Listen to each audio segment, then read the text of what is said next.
So our TV guys in the back, are you, okay, good. I'm so used to looking over here.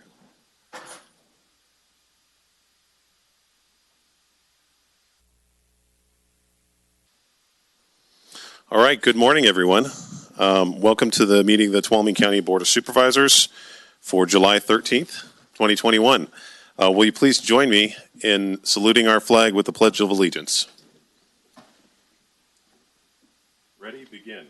I pledge allegiance to the flag of the United States of America and to the republic for which it stands, one nation, under God, indivisible, with liberty and justice for all. All right, thank you all very much for being here and welcome. I'm going to look to our board clerk. She's going to give us the rundown of the public participation procedures, and then we'll go into our consent calendar. So, Ms. Ryan, would you please take it away? In order to protect the health and safety of our Tuolumne County citizens, this board meeting is open to the public with modifications.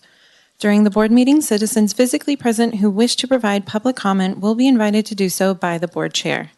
Citizens who are not present and wish to comment should be prepared to use our call-in line at 209-533-6581 to queue for verbal public comment. Options for public access audio and video live streaming. The public will not have access for public comments via these media options. They are available for audio and visual only. Option number 1, the Tuolumne County website at www.tuolumnecounty.ca.gov/745/board-meetings. Option number 2, Access Tuolumne, www.accesstuolumne.org and click Watch Live, or you can watch on Comcast Cable 8. Option number 3, Zoom webinar via your computer at https://zoom.us/j/98737385155, or you can call in at 1-669-900-9128 with webinar ID 98737385155. Please note, Zoom webinar services tends to have a reduced broadcasting delay in comparison to the county and Access Tuolumne live streams and is suggested for the closest to real time viewing and listening. Important public notice: under the Governor's Executive Order N2520 and Order N2920, members of the Board of Supervisors can participate by teleconference.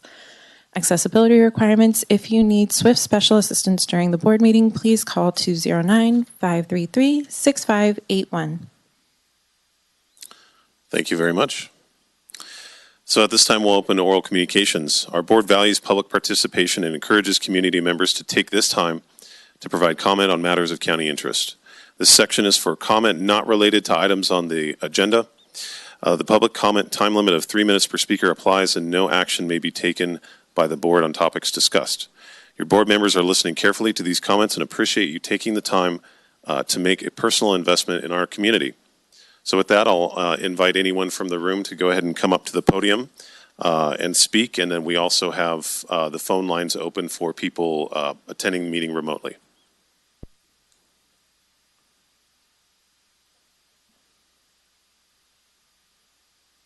Good morning. Good morning. Where's my buddy that I follow? Anyway, I'll be happy to speak. Thank you. So I want to thank the Red Cross who provided snacks and water to the library for their cooling center, which not that many people came to, by the way. Many organizations are seeking volunteers. Interfaith said their volunteer staff is down by 80%. The Mount Calvary Lutheran Church in Sugar Pine is looking for someone to help unload their food bank truck twice a month. Their number is 586-3616 if you can help out.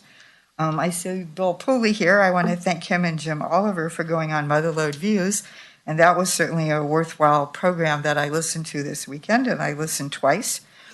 And I thought the comments were really good on water safety. And I think some of our local stores should be putting life jackets right near the front door. Head Start on Thursday, July 22nd from 9 to 1 is going to have a pop-up in front of Walmart to get enrollees for Head Start. And ACCA is also going to have a pop-up in front of Walmart on 7/29 from 9 to 1. And then I want to thank CHP for my swag. And I haven't been going to the TCTC since they haven't been meeting in public. So for those of you who are new to the committee, I usually talk about our traffic violence and pedestrian safety, of which we have very little in Tuolumne County. So in 2020, with the pandemic, the traffic decreased by 16.5%, but pedestrian death rate rose. So fewer cars on the road cleared the way for faster driving, which provided more opportunities to strike and kill pedestrians. In Tuolumne County, between 2015 and 2019, we had 80 pedestrian collisions with 4 deaths. We also had 29 bicycle collisions with 1 death. And we really need to be changing the way we speak about traffic violence and looking at our high statistics in this county. And it's appalling how we drive in parking lots, like at Save Mart. I'm only going at 6 o'clock in the morning because the rest of the time you all will try to mow me down. So thank you. Thank you. And just a note, TCTC is meeting in person now in this room. Our next meeting is tomorrow at 3 o'clock. Okay, is there anyone else from the public that would like to speak in the room today? Okay, I'll close that and then I'll go. Is there anyone from the phones that would like a chance to speak? Okay, so we have at least one person.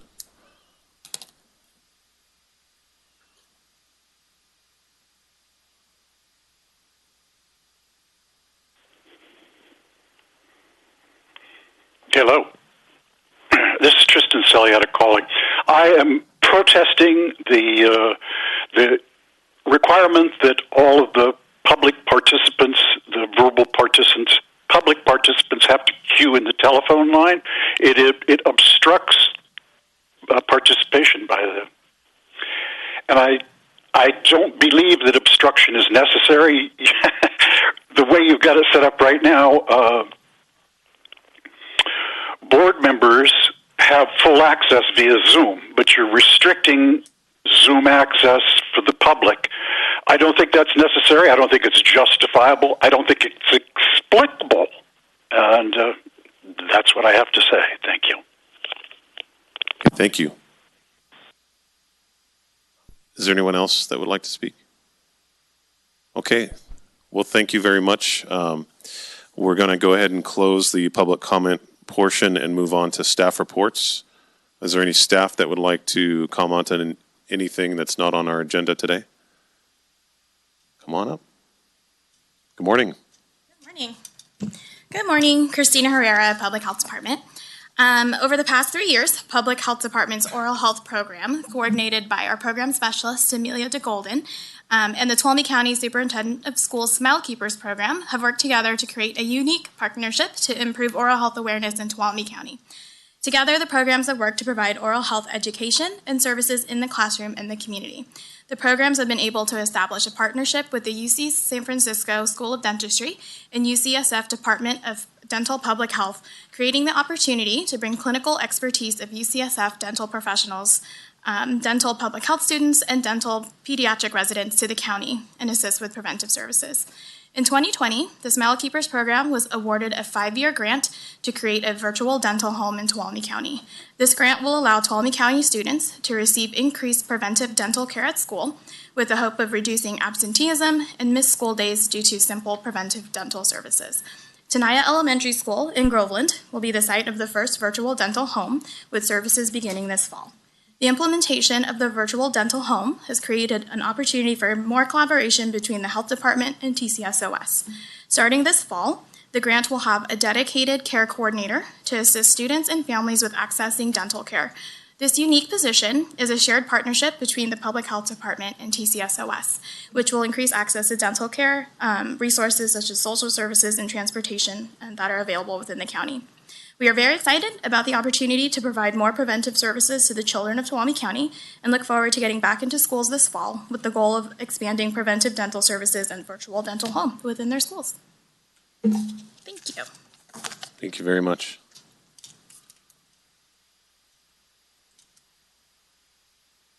Good morning. I have to really adjust up that microphone. Good morning.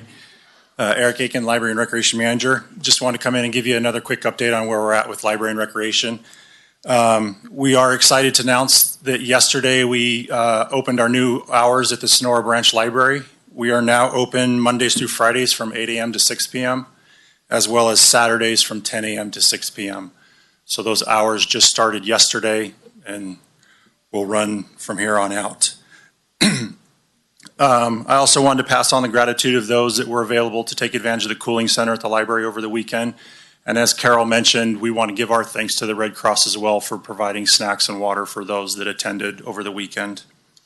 I also want to mention that it's still not too late to participate in our summer reading program. That is still going on at each of our branches. I'm also happy to report that Standard Park, we are booked out every weekend through the end of November at this point. The Sonora Pool, we just opened last Wednesday.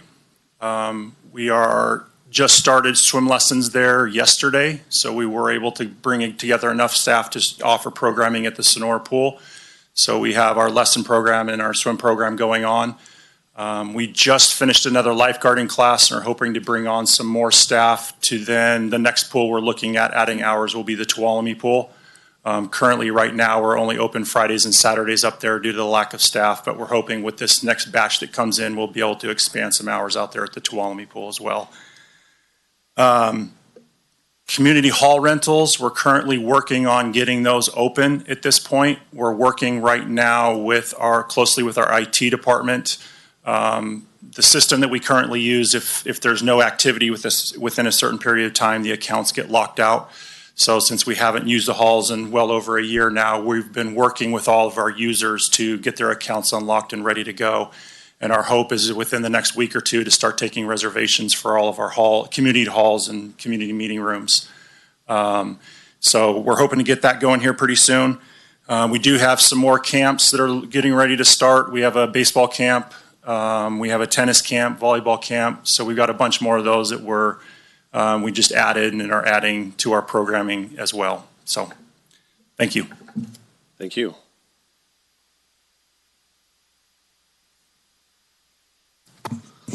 Good morning, Board. Dory Beets, Tuolumne County Office of Emergency Services Coordinator.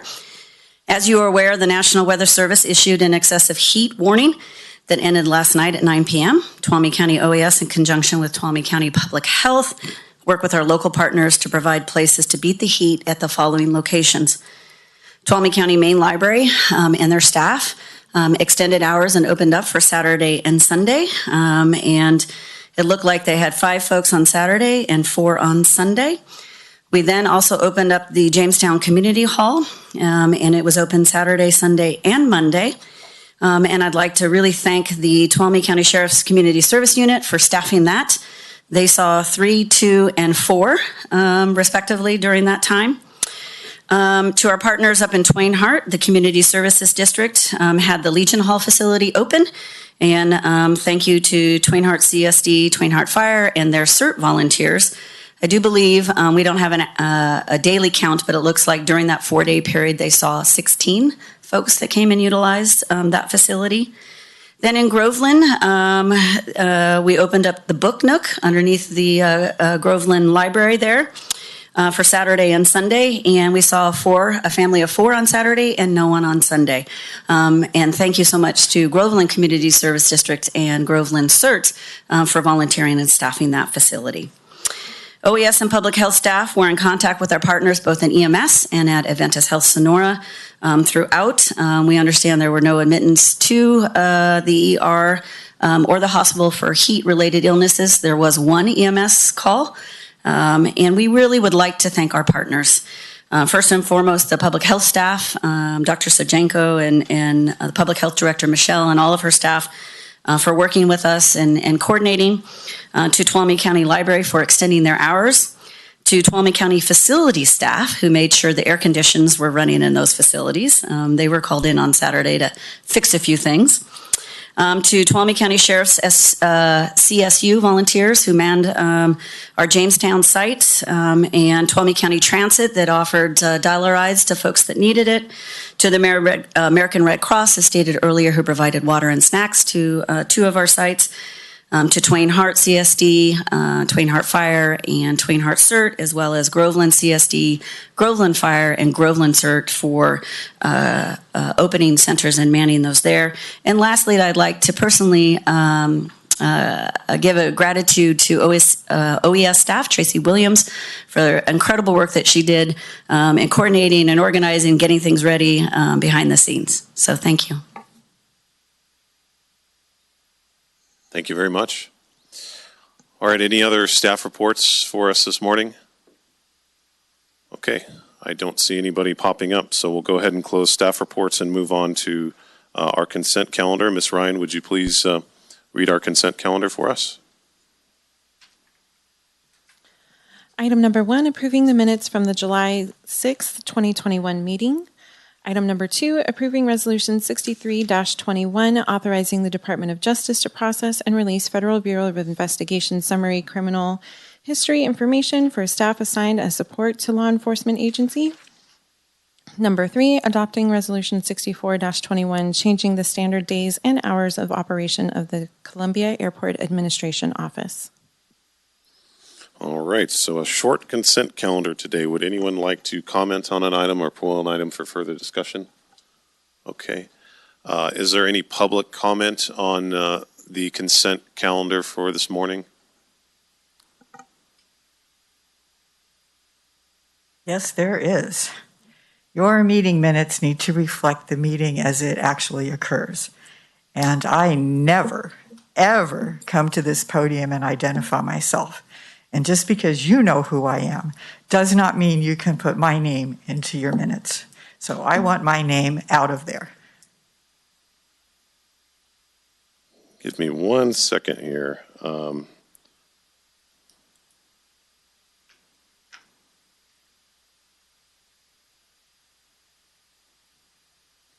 Okay, so yeah, I would move that we approve the consent calendar with the amendment to the minutes to reflect that the 1, 2, 3, 4, the 6th public comment to take out the name on that item. And so I'll make that motion and look to see if there's a second. Second. Okay, I have a motion by Supervisor Campbell, second by Supervisor Goldenberg. Call for the vote. All those in favor, please say aye. Aye. Aye. Any opposed? Okay, motion passes 5-0. Thank you very much. Okay, so we'll go ahead and move on to our, so I believe we're starting with our first 9 o'clock appointment, correct? That's where you want to begin? Yes. Okay, so we'll go ahead and begin with our first 9 o'clock appointment. Ms. Ryan, would you please read that for us? 9 a.m. 1, presentation on the Tuolumne County Employee Development for January 2021 through June 2021. Good morning, members of the board. Eric Earhart, County Administrator's Office. One of the things that we value throughout all departments is employee development, individual growth as well. And so included in your strategic goals for this fiscal year is employee development as well. So we'd like to report out on that. And so in your board packet today, you have a list of memos from different departments, just highlighting some of the training that our staff has gone through this year, including our office as well. And so what I would like to do at this point is just to invite some of those staff members up to go ahead and speak to some of the training that they received this and just share their story with you. So feel free to line up and share your story. Okay, great.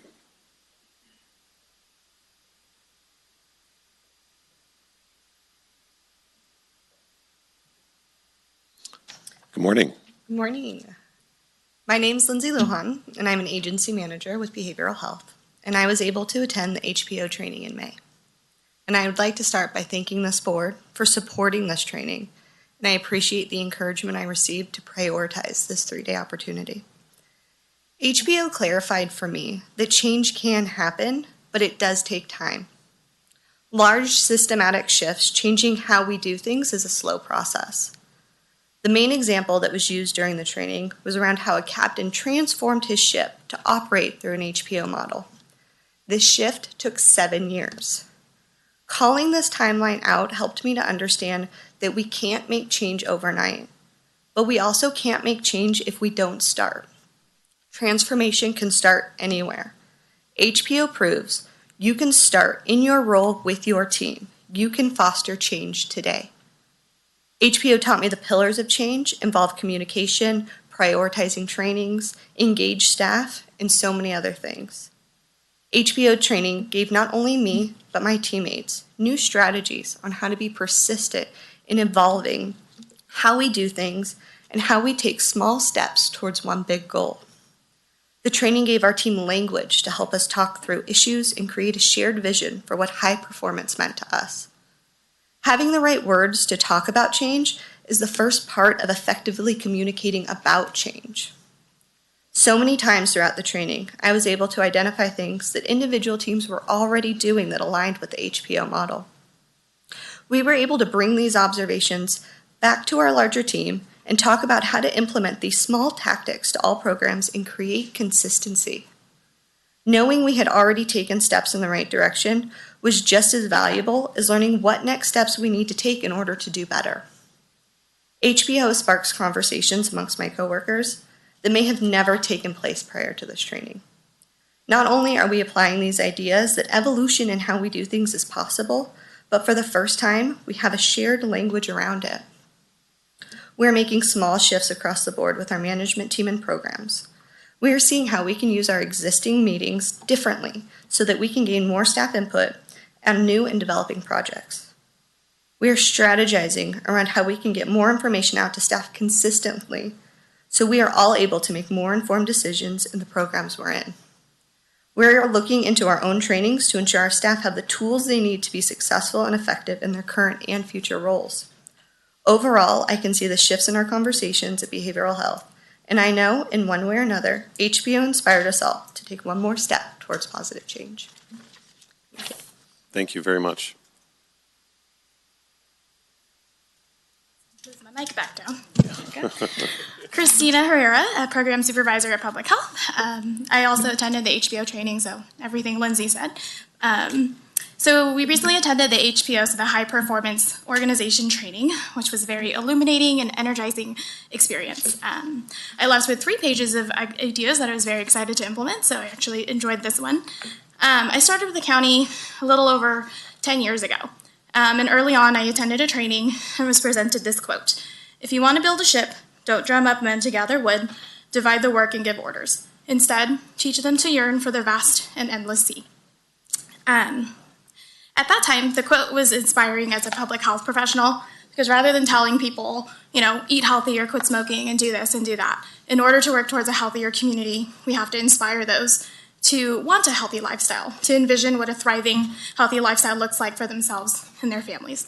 I had that quote on my bulletin board for a long time as a reminder as I do my public health work. I was reminded of this quote again during this training. The HPO philosophy of leading by inspiring your team and working towards the same goal, and the idea of entrusting your staff to make decisions to move your organization forward and being collaborative while doing it was very exciting. Rather than the top-down kind of approach that we've kind of been in for the past few years, doing this collaborative team approach was very exciting to see the county move in that direction. I'm excited for the rest of the public health staff to take this training and do the work that it takes, like Lindsay said, to become a more HPO department. Public health is innately collaborative. It was just nice to see that we were already naturally doing a lot of these HPO activities, but with everything, there's room to grow. And the next steps we're taking to increase our momentum and lead with intention include updating our monthly meeting formats to really focus on employee growth, listen to their ideas and their own personal goals, revamping our employee evaluation to be more 360 to get more input from them and others rather than just the top-down evaluation style.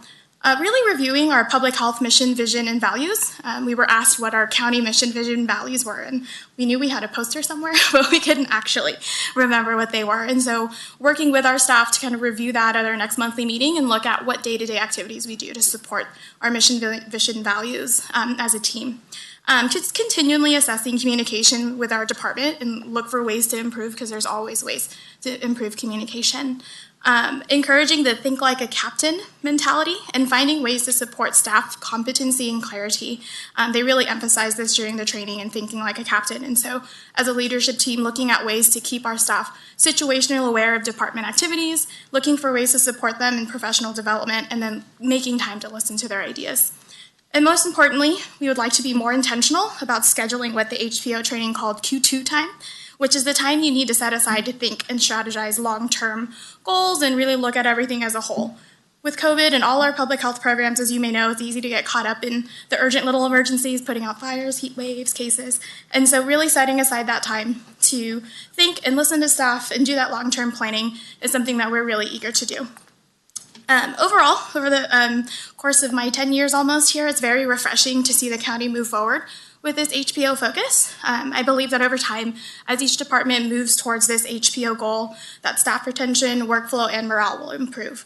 I encourage other staff to take this training as the opportunity arises, and thank Eric Earhart and Tracy for bringing this and making this available to staff. And I hope that they can go attend it and feel as inspired as I was to think like a captain. Thank you. Thank you very much, Captain Herrera. I like that that quote too.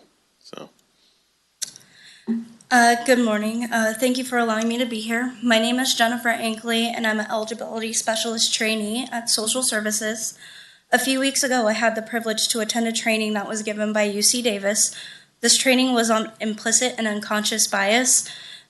Fun fact, did you know that we receive 11 million bits of information every moment? However, we only consciously process 40 bits of it. It's crazy, I know. The main goal of this course were to understand the implicit bias, what implicit bias means, and what we can do to overcome our bias to allow us to effectively help our clients at Social Services. By taking this course, I was able to develop such tools as self-examination of personal bias, which was essential for me to connect with clients in our community. And I would just like to thank you for supporting our professional development.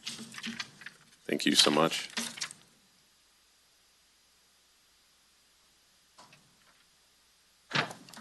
Good morning, members of the board. My name is Rebecca Papapetro, and I'm an eligibility specialist at the Department of Social Services. Thank you for giving me this opportunity to speak on the UC Davis Sexual Orientation, Gender Identity, and Expression training that we received in June. Through this training, we gained a better understanding of sexual orientation, gender identity, and expression matters, and terms used under the umbrella of the LGBTQ community. There were multiple points gone over in detail, but to summarize and highlight the 3 topics that stood out most to me in the training were enhancing communication skills when addressing the LGBTQ community, such as being aware of and using proper pronouns, developing more of an awareness of the issues faced by persons that associate within the LGBTQ community, and exploring opportunities to be more inclusive in our work within human services. Working in the Health and Human Services Agency, we see people of all socioeconomic status, and becoming a more friendly and inclusive environment will help set our clients at ease, especially when coming into our office. It is a decision made during some of the most trying times of their lives. By obtaining the proper tools to serve our clients to the best of our ability, we can not only make our agency, but in turn, Tuolumne County stronger. Thank you, of course, for continuing to support professional development within our county by giving us the opportunity to participate in these trainings. Thank you. Morning. Good morning. Jim McCargy, Solid Waste Director. And Solid Waste, we have a small group, just 3 of us, but we were able to participate in some wonderful trainings. And in particular, Amy completed her 24-hour HAZWOPER training. And HAZWOPER, you do not want to order that at Burger King, just FYI. But no, HAZWOPER is the Hazardous Waste Operations Emergency Response. It's mandated, required training for anyone working around the household hazardous waste collection facility. And Amy is new to the county and took over for an employee that recently left the county employment. So that's a very good training. Diane and I both completed some trainings with SWANA, which is the Solid Waste Association of North America. It's an international organization, and they're really known internationally for their education, advocacy, and research. And the trainings are very widely respected and considered to be top-notch. And not only do we are we able to receive the training that we did, but they also have a certificate program. So we actually get a certificate, and we're able to maintain that, and we're required to have continuing education over the course of 3 years to maintain that certificate. So these are very important tools, and I think the one note I want to leave you with is, first of all, we're very grateful for the county and being able to provide us with these training opportunities. And then secondly, we believe that educated employees really make empowered employees, and empowered employees can make a difference. Thank you. Thank you very much. Morning. Good morning again, Dory Beats, Tuolumne County OES. And on behalf of the CIO's office, the memo shows the multiple trainings that we have participated in.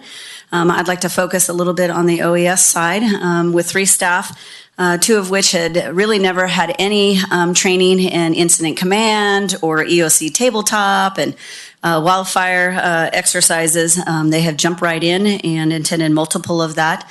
And in addition, all 3 of the OES staff, as well as executive board clerk, attended the HBO training.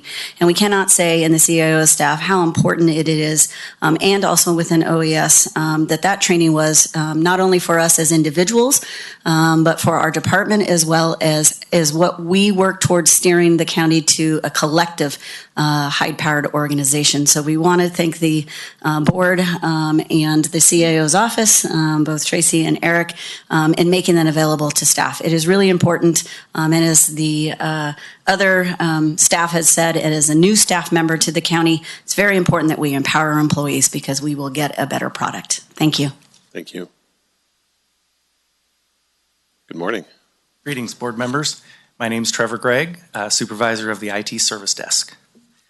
Thank you for allowing me to speak on our exciting training and growth opportunities.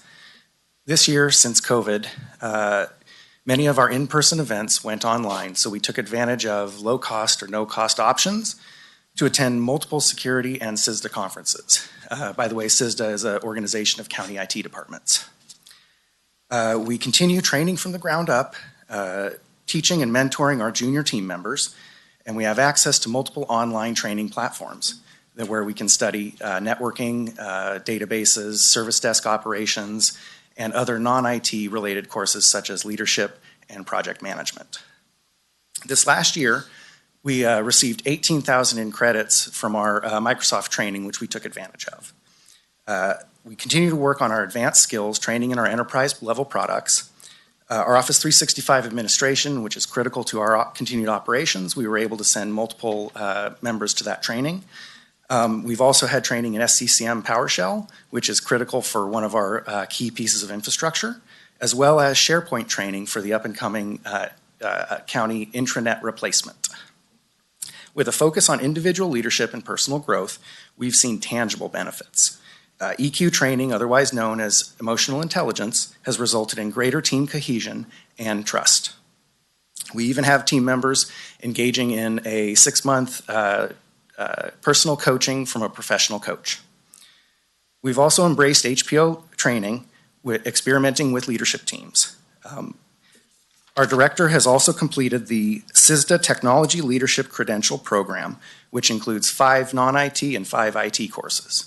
We have 2 supervisors slated for this training later this year. We are all grateful for the opportunities that our education programs provide, and we believe strongly in their benefits. Thank you. Thank you very much. All right, first I want to say thank you to everyone that got up and spoke. I know it's out of the comfort zone for some people, so thank you for sharing your story with us. You heard a lot of people mention the high performance organization training. I just want to report back to your board.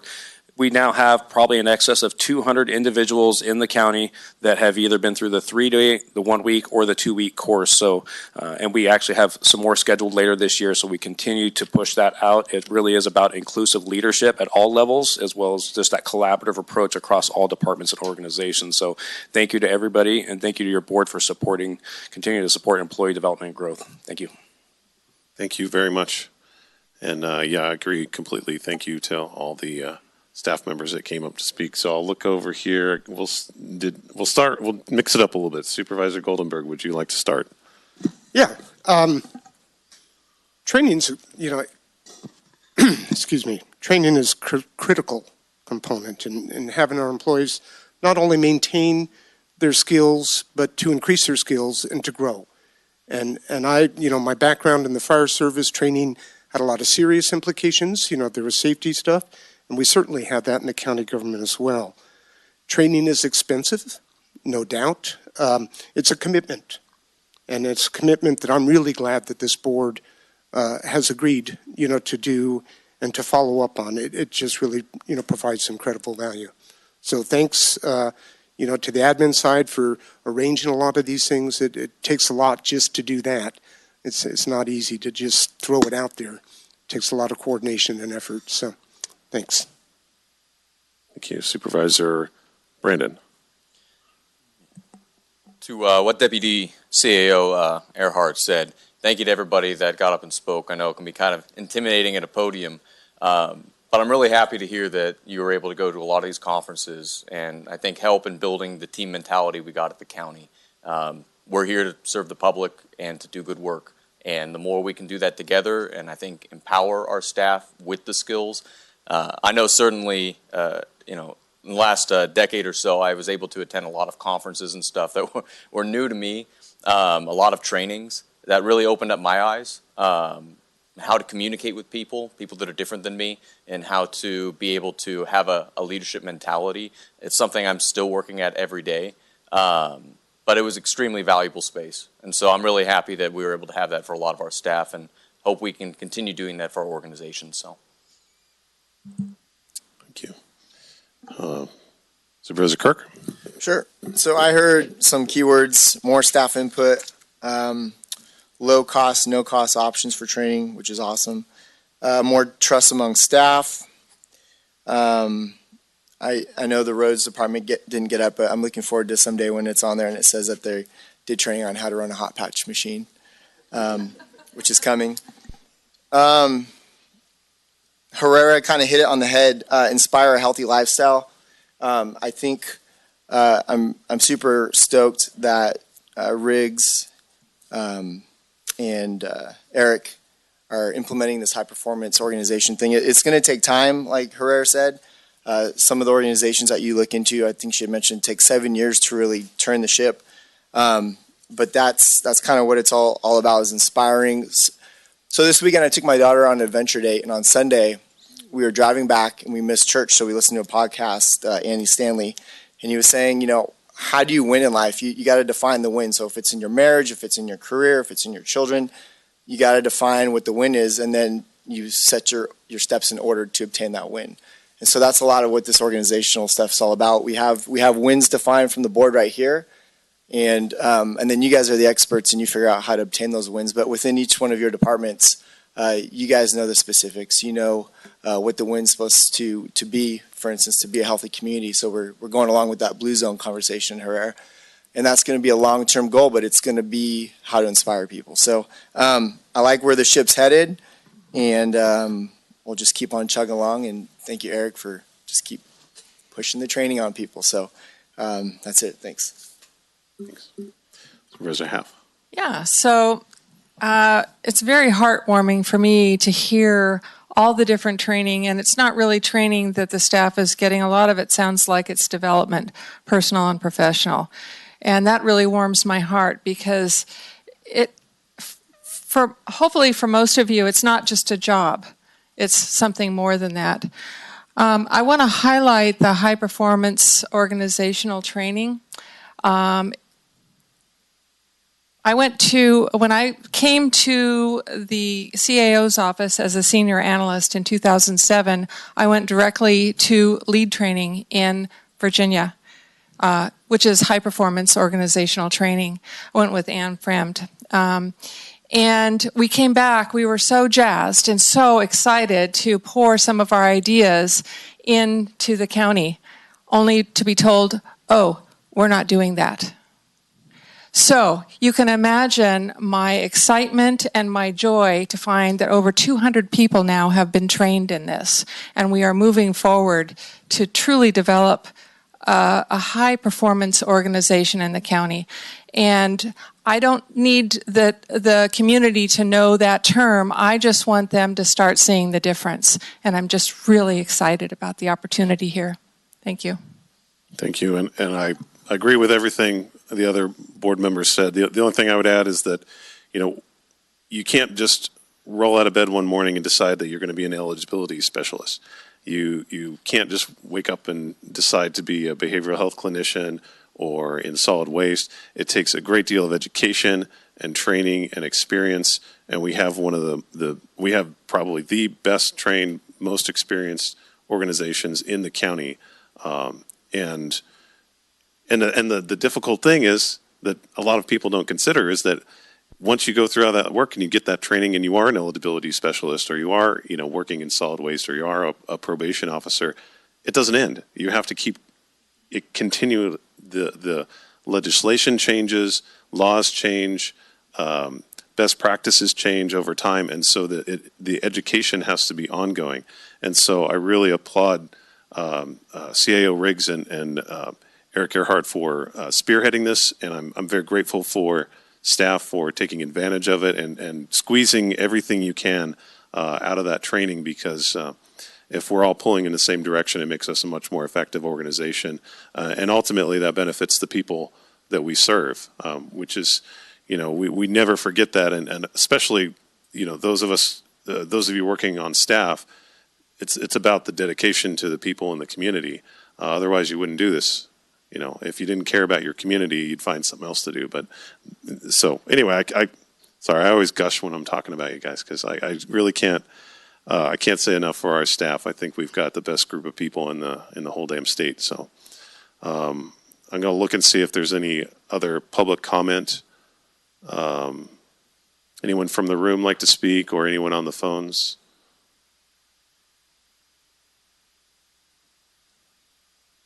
Well, on behalf of some of the departments and the public, I appreciate your gushing, and I hope you remember that during your budget discussions, because you don't pay them very well.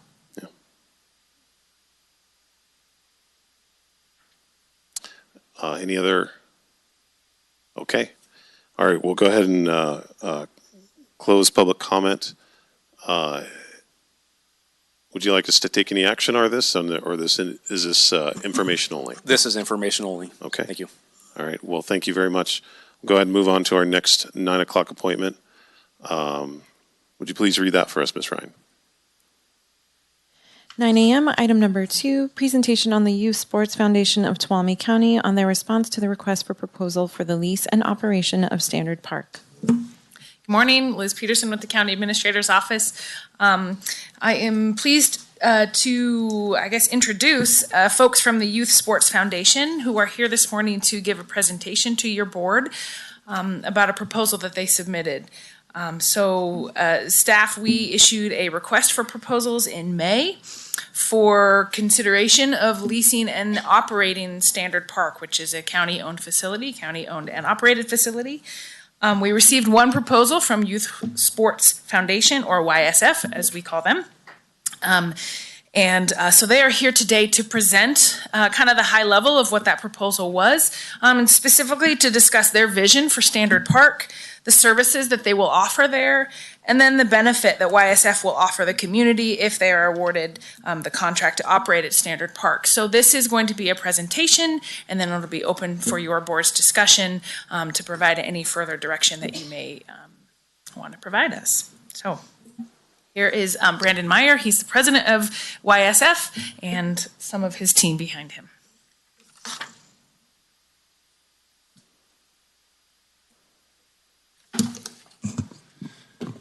Good morning. I actually don't know where to start now, Liz. That was my intro, it was my name and title. So, but I'll just start from that point. As Liz mentioned, my name is Brandon Meyer. I'm the president of the Youth Sports Foundation. Good morning. I want to thank this board for two things. The first is just this opportunity for us to come and present our vision, not only as it relates to Standard Park, but quite frankly, as it relates to us as an organization and what our vision is for what we want to provide for our community. But the second item is really a thank you for this board's willingness and creativity in looking at Standard Park differently. As a community asset, we just appreciate that you're willing to think differently as it relates to Standard Park for our community. Let's see if there we go. So a little bit of history in terms of YSF. The Youth Sports Foundation was founded in 1999 and is a 501c3 nonprofit. And our mission is to improve the quality of life for Tuolumne County residents through the improvement, enhancement of youth sports facilities. What's really unique, I think, too, about YSF is it really is a true community-based organization. Its roots start in 1997 by a few organizations coming together, recognizing that there was a real lack of youth sports facilities at the time, and it was surrounding around soccer actually at Standard Park. They knew they needed more space. So there was several organizations came together and created a committee, and that was TCYS, the Lions, Rotary, and there were some other community people that came together, and they met and they said, we need to create an organization to help develop facilities and sports fields for our community because we're out of space. So that translated into YSF becoming officially formed in 1999. YSF's been a quiet force in the background for a number of years since 1999. There's been equipment purchases, they've resodded fields, they've helped rebuild dugouts. One of the fun things that I think we can speak to as YSF is this picture. You'll see this is from the Little League Championship that was just a couple weeks ago out at Standard Park. This is actually Evan Roberson, who's the son of one of our board members. They went on to victory to be 2021 Little League champs, and he's pitching off of a portable mound that YSF donated to not only to this organization, but also there's one at the Dome Fields, which we'll talk about in just a minute. But that's some of the work that YSF has done as an organization. It's got good form. Yeah. He's got his arm out there. Yeah. Championship form right there. That's how you do it.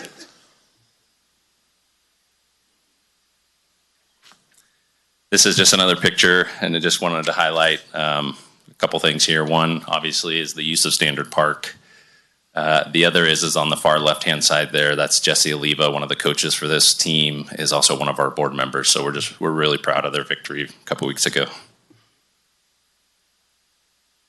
Some of the other stuff we've done of late, we helped sponsor a cleanup event for Love Tuolumne County out at High Country Sports Arena. It's another fantastic nonprofit in our community for those that aren't aware. They have a terrific indoor facility for sports. And so we helped do just a day of cleanup out there for them and organized about 30 people and just went and put in a lot of elbow grease for an entire Saturday, and it was a lot of fun.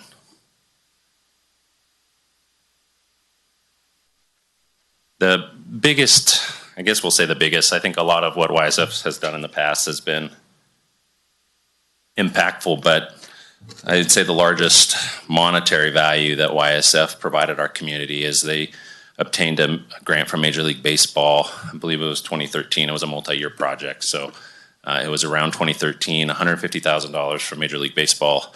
And the whole purpose was to refurbish the fields at the Dome so that the girls softball team at Sonora High had a dedicated space in order to have their games there.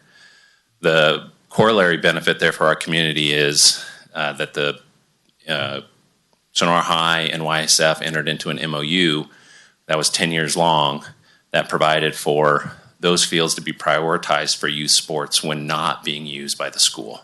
So there was a direct access to the community for that space when not in use. And you'll see up there the total, though, investment that YSF led was in excess of $400,000 put into those fields. And we're currently working with the high school right now to renew that MOU to maintain that priority for youth sports when the school's not needing those fields.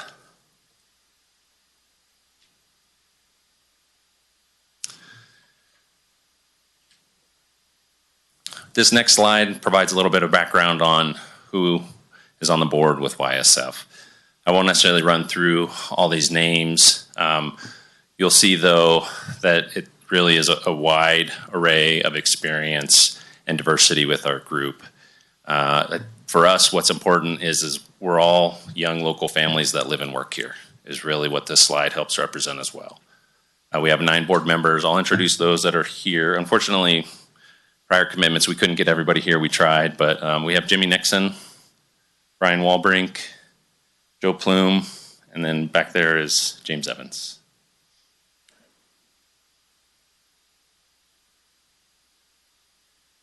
And then the why. I think this is my favorite slide of our whole presentation, even though I'm excited about a lot of the stuff we're working on. But this is just a snapshot of the why.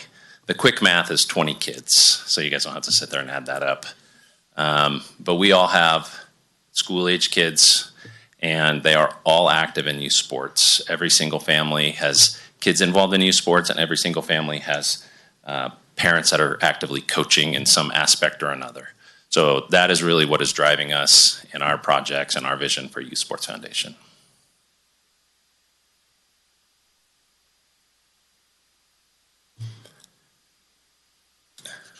So as we look at our community, I think we all can probably recognize, and really from some of the stuff we've talked about today, since 1997 and probably before, we have a need for space in our community for youth sports. I think we can all agree on that. And the quick snapshot of some census data is we have 9,000 children that are under the age of 18. It's not a small portion of our community. That's a large part of our community. And we think there is a lot of need for those kids to have expanded space. We feel by leveraging a private-public partnership like you guys have been willing to entertain, a nonprofit like YSF can come in and reinvigorate Standard Park to increase users, enhance facilities, improve facilities, make investments into that facility in a different way than maybe has been looked at in the past. And then a long-term piece, which one of our board members will talk to in general about, is we really are a place that's primed for increased sports tourism. And that is really something that can benefit our community in lots of ways. Standard Park, it really is a hub of our community. To some degree, it really is centrally located. It's a tremendous asset as it is, and it's really poised to be a great hub of sports, and which leads to the next couple slides, which is the land immediately west of Standard Park is actually where we've been targeting things for some time now when we started talking about things in late 2020, and that is what we're calling the Basin Sports Complex, and it's the land immediately west of Standard Park. So this is an image that we got. We started doing some drone footage stuff to try and work with some design, so I'll reorientate you. I said immediately west of Standard Park. We have this image flipped upside down as it popped up on our screen. We thought, you know, everybody probably, or at least I do, I would rotate this, make sure north is pointing up, and then I would know where I'm at. But when this popped up, we said, this is a really fun look at Standard Park. It makes you look at it differently, I think. And that's land in the middle is what we're calling the Basin Complex. And again, we started looking at this in late 2020, early 2021, to try and develop that land into more play space for our kids and our community. And so we've come to this as our plan. And this is about Standard Park. I'm not going to get sidetracked on our Basin Complex, but it really, I think, does speak to why we decided to submit a proposal in response to the RFP. You can see that it really does complement each other very, very well. And we have a couple proposals that Jimmy is actually going to speak to in terms of the specific Standard Park aspect, but you'll see up there in the top right, number 6, that is actually on Standard Park land, but that is, we would like to see some batting cages brought to Standard Park. You'll see some interconnectedness in terms of walking trails and then also sidewalks. But for me, my last piece to make sure we highlight in terms of the Basin Project is we're committed to the Basin Project regardless of what happens in terms of Standard Park. we don't see these as being reliant upon each other. We are going to see the Basin project through, but we just couldn't pass the opportunity when it came up to actually maybe see about having these projects ran together, ran interconnected, and ran through one organization that can really capitalize on streamlining and efficiency, marketing, all that kind of stuff. To have one complex ran together, we just couldn't pass it up. And with that, a little more detail on the standard park aspect will be Jimmy Nixon. Thank you. My name is Jimmy Nixon. I'm the treasurer for YSF, and I want to speak a little bit about the proposed services and enhancements to Standard Park. YSF believes that we need to have more open hours to the public for Standard Park, and Standard Park is a community asset, and that should be more widely open to the public. YSF intends to increase the hours for families to drop in and use the park outside of scheduled events. There's just not many places to go in this community to throw a frisbee, to hit a softball, to kick a soccer ball. So the more that this park is open to the public, the greater it is for our families. We'd also like to increase the user base, and YSF, we're planning to target expanded use of Standard Park to include more large-scale tournaments. That'll increase visitors to our community and decrease our community's need to travel outside of Tuolumne County for youth sporting events. We're going to touch on this point a little bit further in that presentation, so just kind of put a pin in that for now. Event streaming and Wi-Fi. We are looking at bringing event streaming to Standard Park, which will provide users the ability to watch events remotely.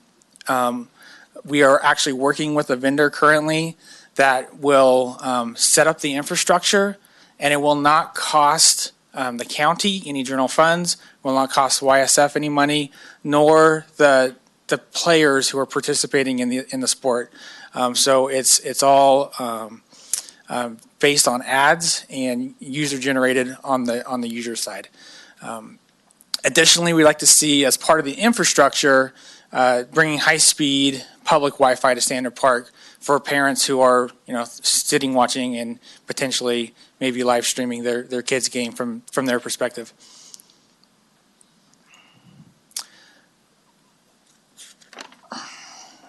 As Brandon mentioned, one of our facility improvements that we plan on including is batting cages in the southwest corner.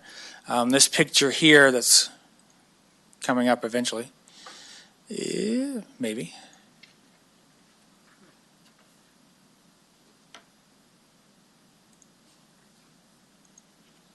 Sorry for the technical difficulties. Anyways, there's a picture there that shows that Brandon is going to try and get as I'm talking. That shows a batting cage. There it is. And that batting cage can support 4 users at once. And if we do 2 of these side by side, that'll allow for a whole team to hit the batting cages all at once, and can quickly get some use in right before a game, before practice, during practice. So it's something that can be very, very helpful to our community immediately. Some more proposed services and enhancements to Standard Park. YSF board members, we've been actually the last few weeks going out to the tournaments that are now being held at Standard Park, and looking at Standard Park through a new lens. And in doing that, we've recognized a few things that could use some improvement, and are proposing to do. There we go. Replacement of scoreboards. Currently, all the scoreboards are not functioning, and some of that is, from what we've heard from county staff, is just the way they were designed and a lack of protection, and people trying to have their natural moment and blowing the scoreboard out by hitting it if they can with a softball. But that's okay. That's we can work on that. We'd also like to refresh the main building with stain and paint. Those materials have already been donated by Armstrong Clark. They are a local stain company manufacturer, and are already willing to donate everything to get that done. And we're excited about being able to do that. Enhancements to exterior sidewalks and landscapes and parking lot tables and landscape. replacements of fencing, both wood and metal, enhanced concession facilities where possible infrastructure allows, improving our food service options, online scheduling and booking tools to allow ease of access and use to the community. A few other ones that are not on there that we've identified is more shade where possible. Some of us who are a little lighter skinned need that. I fall into that category. So the more shade we can get, the better.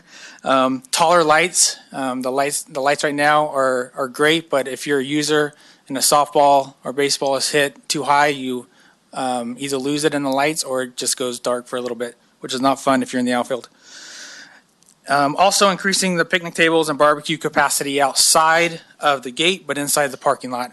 I don't know if you've ever really looked through that lens, but there's a lot of nice area there that's been used in the past and is something, some of it's a little closed off, but we can feel like we can enhance that and add to the user experience that way.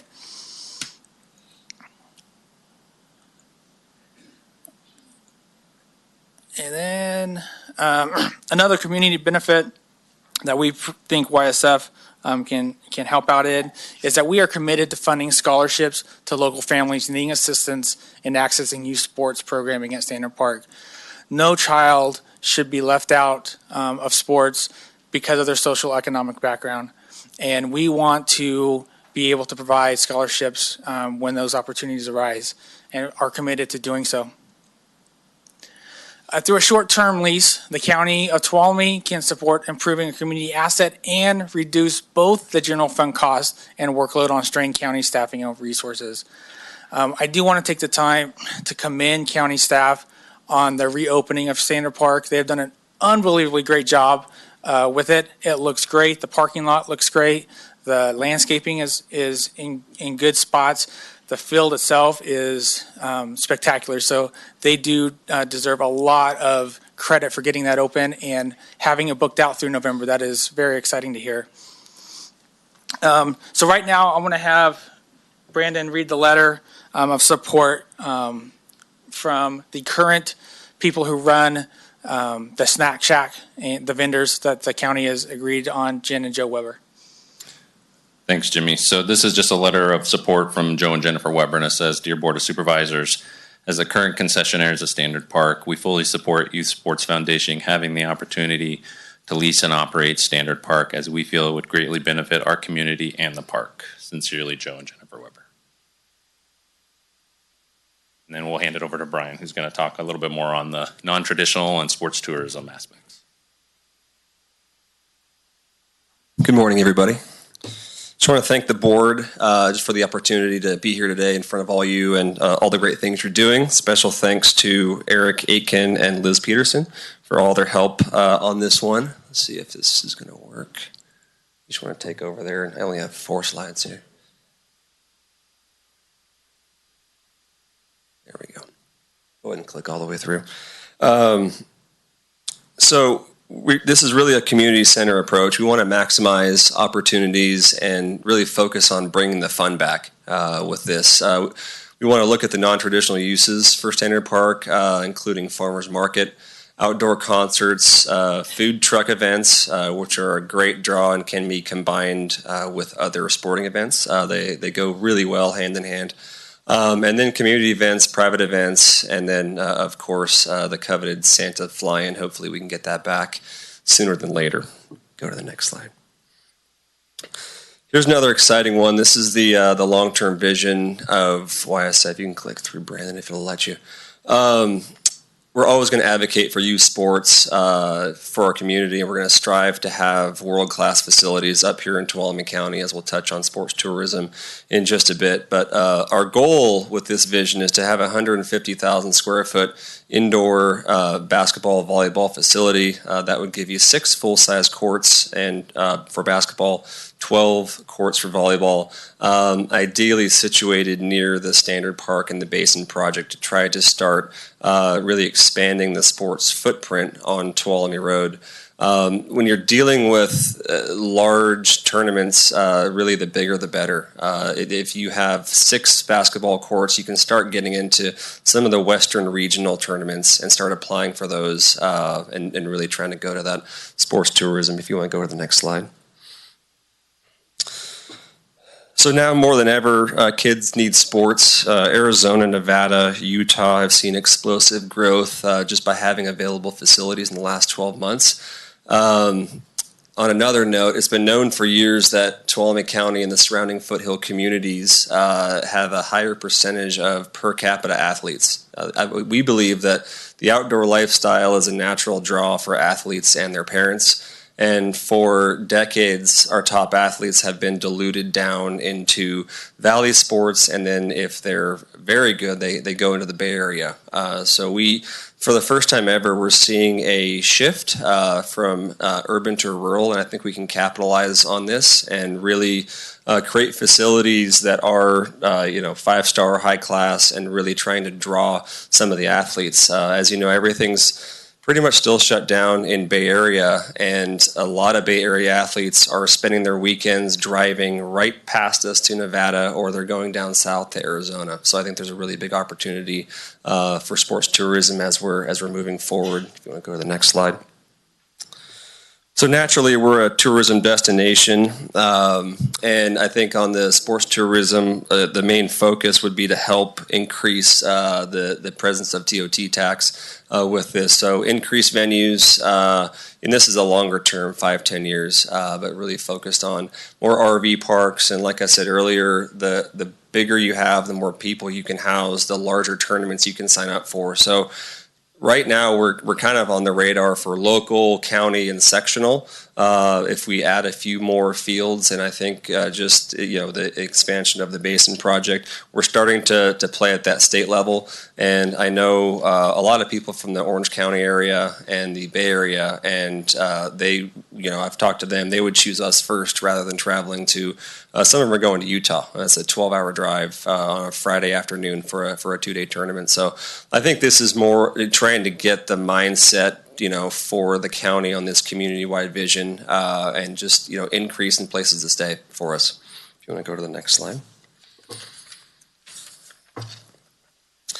So YSF is currently working beyond our county borders. We've met with nationwide partners about sports facility management, and there's numerous out there. We've locked in on a few. But I think all in all, I think the stage is set, team is ready. We're all looking forward to a bright future in sports for Tuolumne County. Thank you guys for your time, and then we'll kind of open it up. Brendan will kind of lead questions. Okay, great. Well, thank you very much for coming. We really appreciate the presentation. And just to clarify, so this is a presentation and we're not providing direction. Rick, this is a presentation and discussion from your board. Okay, great. Start over here, Supervisor Half, if you have any questions. I didn't want to presume that you did, but Well, I don't really have any questions. The presentation was very complete, very thorough. Actually, for me personally, even though my kids are grown, very exciting. I am excited with the prospects. I am excited to hear what the public thinks about this.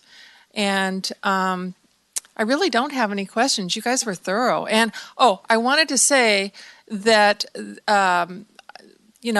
there have been questions about, well, who is this group? Are they the Park Foundation? And the Park Foundation is dissolved. I know that, but I wanted to bring that up. But you guys, when I met you before the board started today, you're a high-powered group. You are movers and shakers. And I feel very convinced that you could actually pull this off. So I'm excited about the prospects, but again, I do want to hear from the public. So thank you very much for your presentation today. Well, that was short and sweet.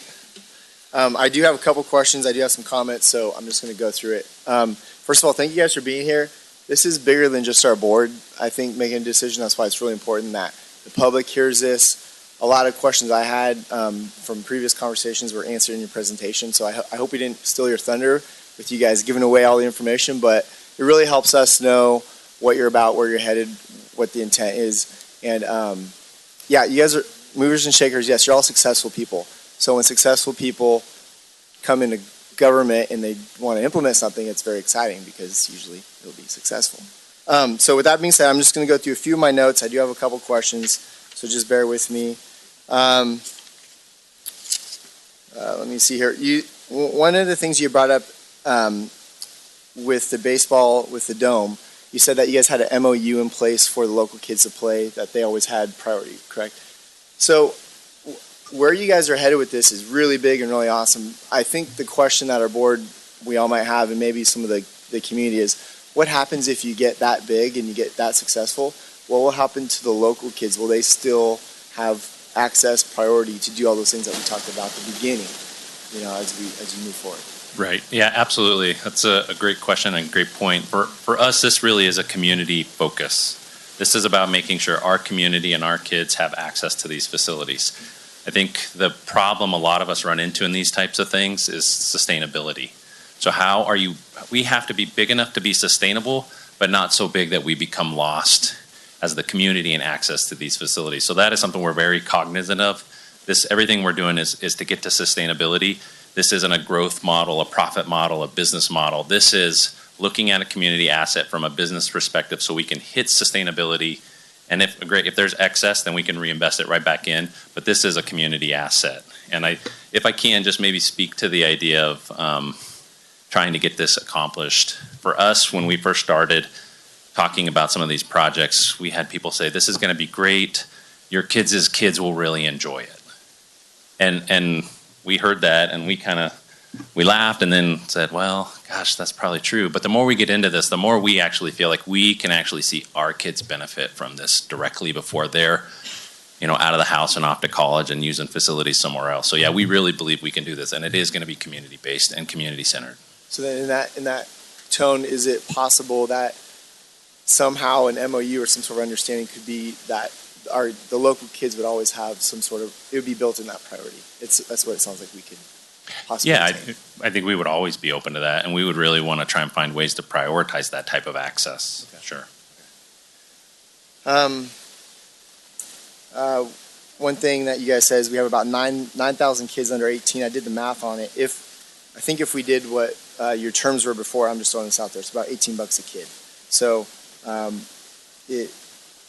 sure the conversation will have to take place about the numbers, but it's just an interesting, for $18 per kid, we might get some great opportunities out there. Tourism, how many people come up here and play for one of these big tournaments if they use the ballpark and you got 60? Brian, you know?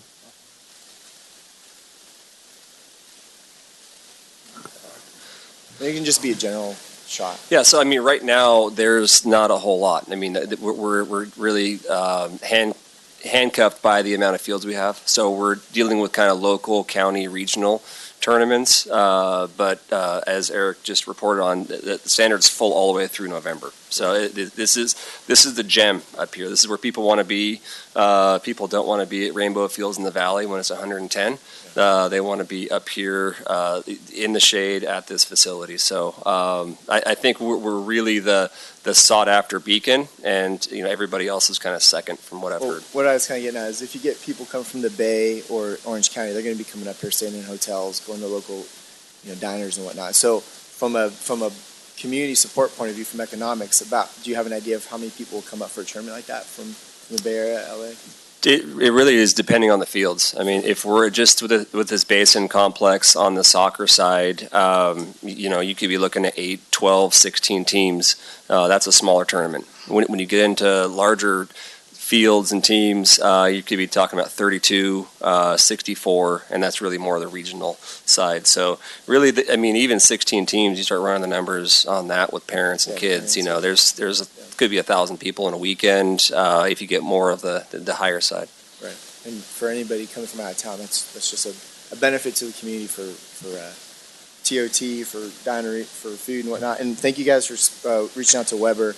I know he was concerned about the contract. He had reached out to me, and it sounds like you guys are working with him. So if it were to go through.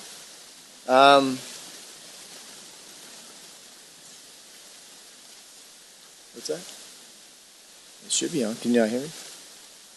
Let me see if I have any more questions or comments. One thing you guys brought up was scholarships, which I found it interesting because, you guys don't hear me? Am I good? Okay. You can hear him? You know, I think it was last year or the year before we were talking about cutting the prices for events because a lot of people are getting priced out, especially with COVID. So if you guys were able to provide scholarships, if we were to cut the costs, it was going to be a drain on our general funds. So either way, we're going to have to make up with the general funds. If you guys are able to do it with scholarships, that's a savings. So I just noted that. I think that's awesome. Jaren, you talked about farmers market someday. It's included in here as maybe a potential. And a note I wrote down, urban to rural. I spoke with some people who worked for some tech companies when I was up in Portland visiting some families. And I said, hey, would you guys ever consider moving to Sonora, which is just 2.5 hours east? And so I showed them a picture, and you know, I didn't tell them I was a supervisor. I just wanted to hear what they had to say. And they said it was out of sight, out of mind. The reason why they went up there was one of the main reasons was the schools. And I think one of the kids was like on a golf team or whatnot. So they were looking at the family environment, which, not Portland, but just outside. So I think there is a huge shift from urban to rural. And I think if a lot of people knew that we had this complex, and if, you know, say 3 or 4 years down the road, you had this awesome thing going, I do think you're accurate in that assumption. You answer my main question, which is I asked earlier, and I wrote here just as a fun tidbit. People tend to trust nonprofits more than government.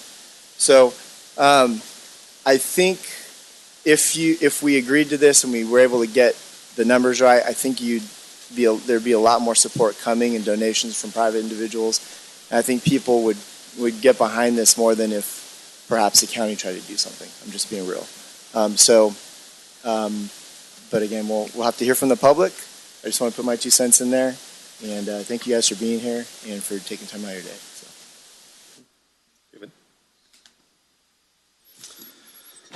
Goodness. Good presentation, very good presentation. I learned a lot personally.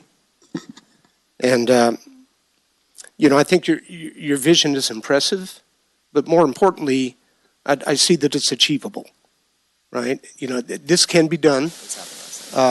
You know, we've got to pull this together. There's, you know, some considerations that we have to make. And as with my fellow supervisors, you know, I think the public needs to weigh in on this. It's an important thing for the community. I perceive that there would be good reception on the part of the public.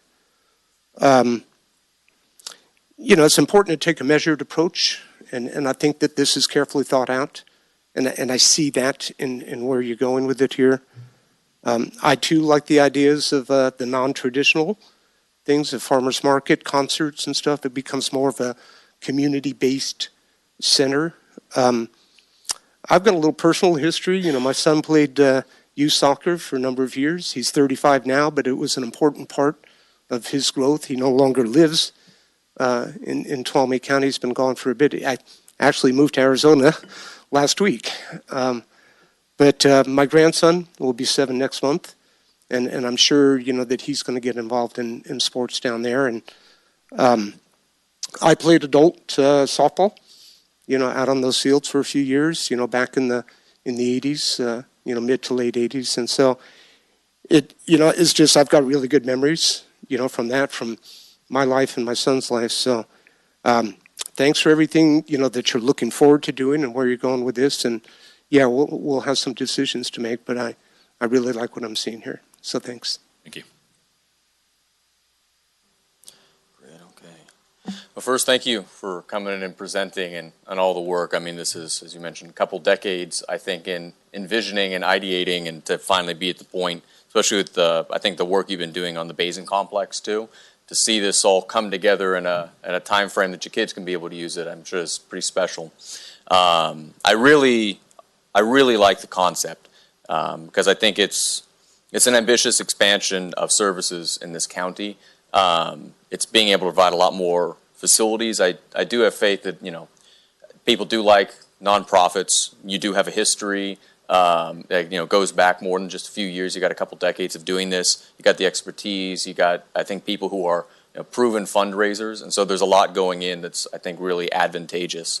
To me, the priorities that have to be in here is that it needs to be open, and I know this is just me reiterating it for my own benefit to it, but making sure it's open to the entire public, and especially for those who can't afford it.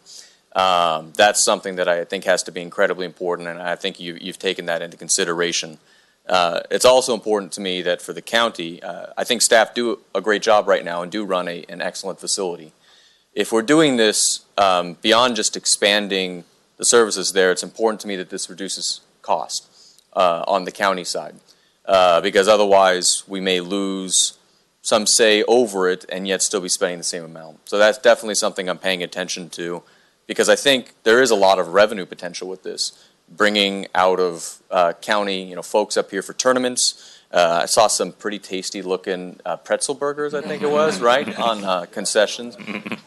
Those aren't going to go for $3. I think there's some potential there. The coffee, I mean, there's a lot of ways. I remember I think High Country does a good amount of business with the sports equipment shop that I very briefly worked at because I couldn't afford mine when I played hockey. So anyways, given the revenue potential, I'm just mindful of the county's cost on this and what that would be. And then the last is I completely agree with Supervisor Half. I really want to get the public's opinion on this, which is why we're having this hearing in the first place. It's a big decision. And to some folks, we don't want to give off, I think, the wrong impression that this is, getting rid of the park or changing it in a way that's going to reduce access. This is really, I think, both sides trying to figure out a way that works better for everybody. So please, if anybody's watching the meeting, go to Facebook. I noticed you got your guys' up 4 days ago, I think, right? Congratulations. It's got a few follows, so you can go follow Youth Sports Foundation on there. I'm sure you're going to have some updates, discussions. You can go to my page. And I'd really like to see a lot of public feedback on this. Overall, a couple questions that I did have now that I'm done yammering. So Basin's going to be privately owned. You said you're moving forward with that, regardless. And the park would be a public lease, which has certain compliance, requirements. And how does that get balanced if that's under the same organization? Yeah, we would manage them based upon whatever requirements were necessary for each parcel. So we would obviously be cognizant that the basin's privately owned, and there may be things that we do or can't do there, and then same likewise on Standard Park. Okay. We've had a lot of those conversations, recognizing that it isn't just one big parcel and one big nonprofit just doing anything. We would manage them according to whatever rules and regulations were required. So that's not a concern from our end. We're more than prepared for that. Great. And one question too is looking at this as a serious investment, in the area. I know that the basin is private, but I assume there may be also some of the improvements you mentioned at Standard Park of who owns the improvements. So this is a lease. I think if it's working really well, then that's great. There would be no reason to change it at all. Assuming that things didn't work out, the revenue wasn't there, the county decides something different, whatever it is. Would that be something that would be an improvement to the park? The county would inherit, the community would inherit, or would that be something that, because I want to make sure taxpayers are not on the hook for all those things at the end if it's just a mutually agreed on, it's not working. Sure. Yeah, I think working through whatever that lease would look like would be your typical capital improvements and leases that will just go with the land once the owner may take the land back. Yeah, we wouldn't try and take pipe out of a ground or a building or anything like that. So if it's a fixed asset, it's staying with the park, and it's the communities. Good, great. What's the timeline on Basin? So you said you've acquired the property? Yeah, Basin, we're hoping springtime that we might see some groundbreaking there. We're still working through some of those details. We have to get through, obviously, the county development process. So we have some time frames that are a little loose right now until we get a little more detail. Yeah. But I think springtime. Look at my other board members looking at me and like scary face or happy face. That's great. We would love. Our goal is spring. 1 to 2 years. 1 to 2 years. Okay. For full build out. Yeah. So add 50% on that, or no? Okay, I'm just kidding. I do think it's really important, especially for that community that's even though it doesn't have a lot of housing right there, it is kind of a population center for the county in East Sonora there with a lot of people up the hill. Food deserts are a big thing in our community. I know there is one grocery store there, but the access to farmers markets, speaking of blue zones, it's one of the pillars of creating a blue zone community. So it's very important to me to see that be a space that, whether it's big concerts and stuff like that, I think that has revenue potential, but community events, and that they have a space in there as well. And I had a question about whether scheduling and booking would be integrated into the county recreation, kind of how that relationship works, or is this going to be entirely independent where there'll be two systems?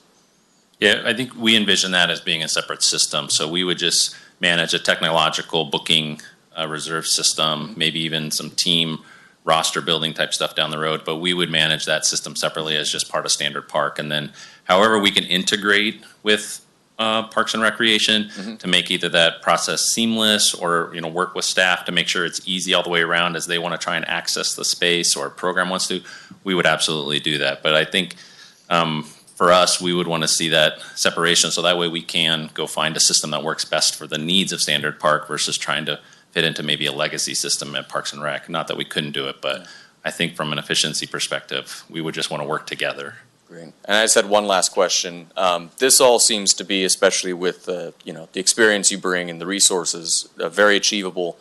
The $150,000 square foot facility is very ambitious. I don't know what the cost per square foot on that. I imagine that's a multi-million-dollar center. Is there a timeline on that? And where would it fit?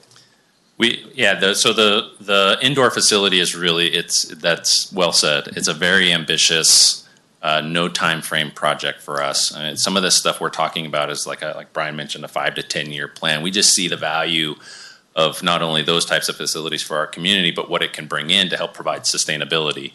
So we don't have any location, we don't have any time frame, we don't have any costs. That's our long-term vision. As you guys know, when you have those long-term visions up on a board, you continue to work towards them, even though you don't know what they look like or what the details are, but you're stepping towards them. That's what that is for us. Okay. I think it's an ambitious and good goal. For the purposes of this, I think I probably won't be considering it part of the project and proposal and everything. No. That's a safe bet. That's the long term. So I appreciate it. Thank you. Thank you. Yeah, and I agree with a lot of the things that the other board members have said. And thank you so much for this really detailed and community-focused presentation. I really appreciate the experience that you have and also your dedication to sporting events and getting kids involved in sports.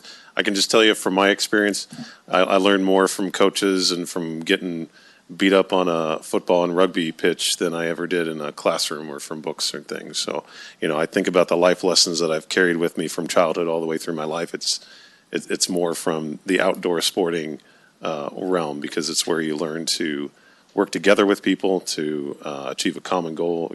Real basic stuff that I think we need a lot more of in our society now. How to get along, how to beat somebody up and then get along the next day. That's something we need. The rugby way, right? Exactly, exactly. And so I really think that this is an area that we need to support in our community, support youth sports, and I have one kid that's pretty much obsessed with soccer right now, so I'm sure I'll be getting to know you guys really well. Perfect. And I'm going to be terrible, believe me. I'm going to be one of those parents that shouts on the side for the kids. So, okay, I'm going to start out. Okay, the first question I had, just in random order. I actually didn't notice the walking trail when we talked about this before. It slipped my mind. Is that part of the property that's in the basin area that you're purchasing or that you have an agreement for? Or is that? I can speak to that. Okay. Come on up to the microphone if you would. So, Joe Plume, Plum Construction. So a walking trail is through a series of open space designation along mostly the industrial properties that align Comage.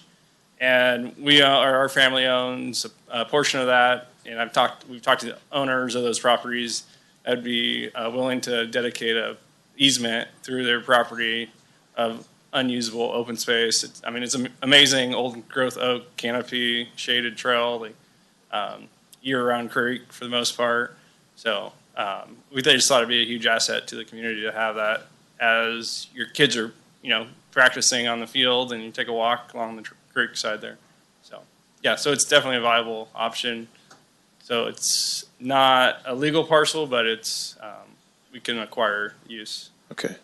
And so you think that will be, you're looking at developing that in concert with the field, so at the same time, or is that a later No, we look stage? at entitling that all at the same time as the basin project, and we see it more like a natural walking path. Okay. Just dirt trail, so not huge improvements. So this is an aside, but get together with me at some point and TCTC. We have a lot of experience building hiking and walking trails, and so I think that's fantastic. And I actually have walked around that area, and it would be a perfect place for a trail of that kind. So I think that's a fantastic idea. So the biggest question that I have is that we a couple of supervisors have talked about the profitability of this. I'm a firm believer that Stanton Park belongs to the people of Tuolumne County, and it always should, and it always will, as long as I have to do anything with it. So it should not be a profit-making enterprise for our local sports, and we don't charge kids locally what it costs to provide that service, and I think rightly so, because it's something that's important for our community. But if we look at travel tournaments, some of these other groups that have these big sporting events, that's going to need to be profitable to be viable, because otherwise you would be subsidizing out-of-county sporting events.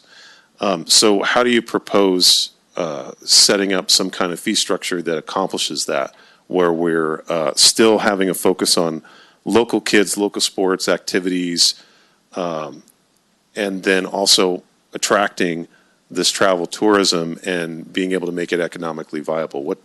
How is that fee structure going to work? We might both kind of tackle this. Jimmy will talk maybe a little bit more, but as I mentioned earlier, the goal is sustainability. So we wouldn't look at something just as simple as maybe a 1 or 2 levels fee structure. We would have to work with staff through the experience of the user base that's there today to come up with some fee schedules that we can make sure help us be sustainable, but at the same time still maintain some of that access for families and local use. So we have some of those models built out, but we need some time with staff in terms of how some of that would work in terms of the actual numbers. And then I don't know if Jimmy has any other thoughts. Yeah. He's worked through some of this too, but that is a focus of ours. We will make sure we do that. So on the fee structure specifically, we are still working through that, like Brandon said. One of the things that we have a model for already is what Parks and Rec is already doing. So it's not our intent whatsoever to jump up using TCYS, use soccer as an example, to jump up their fee basis so that it's costing all the kids an extra $50 a person, just so that we can maintain sustainability. So that's not what we're looking to do whatsoever. Our goal as a board, we've committed to that anytime we are fundraising, it's only for capital projects. We don't want to be fundraising for operations. And so operations do have to be sustainable, but also it's not, as a nonprofit, we're not here to make money and put it into our pockets. Any profit that does maintain and roll over can be put back into facilities, and that's our main goal.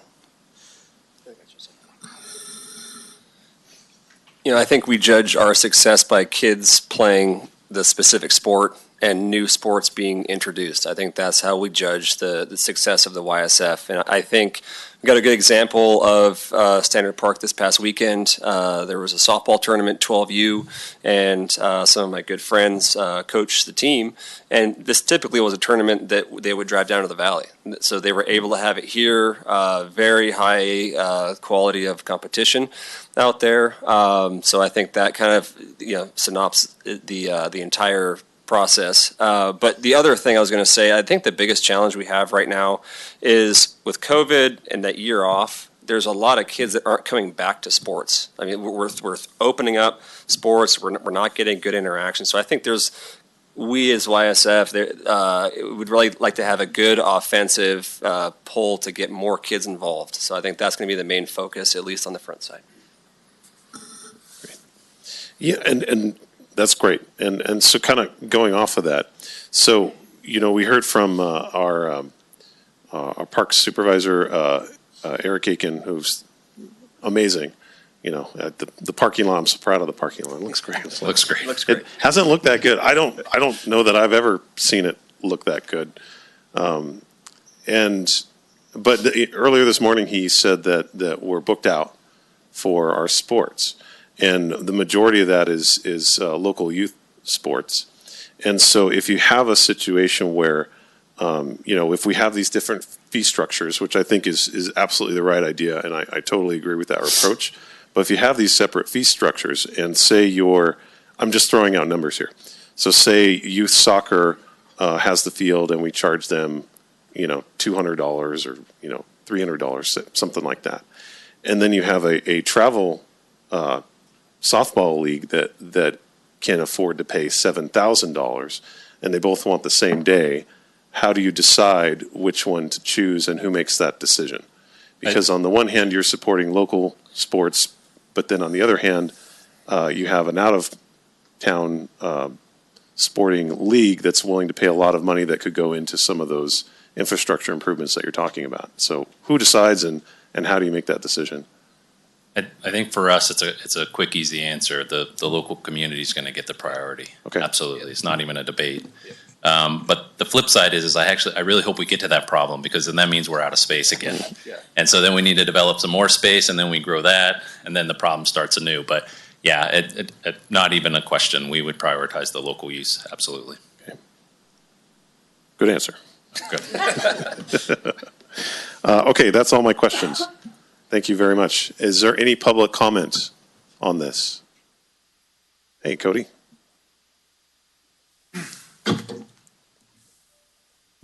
Hi there, I'm Cody Ritz. I am currently on the Sonora Elementary School Board, and I'm here to speak in favor of this project.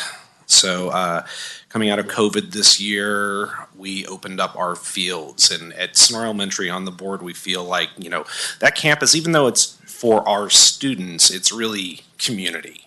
We're not fenced off. I hope we can always keep it that way. People go ride their bikes on the weekends. They play in the playgrounds. It's a great spot to get out. It's really important. When baseball opened up this year and we were kind of in that awkward period, we opened it up. And then Little League came on, T-ball came on, and our parking lot was packed. Every night, 6 nights a week, we were packed, all 3 fields the whole time. And then we got to have softball come on too. And it was amazing to see that kind of community and that kind of support. And it was really good for the kids to get out there and start interacting again.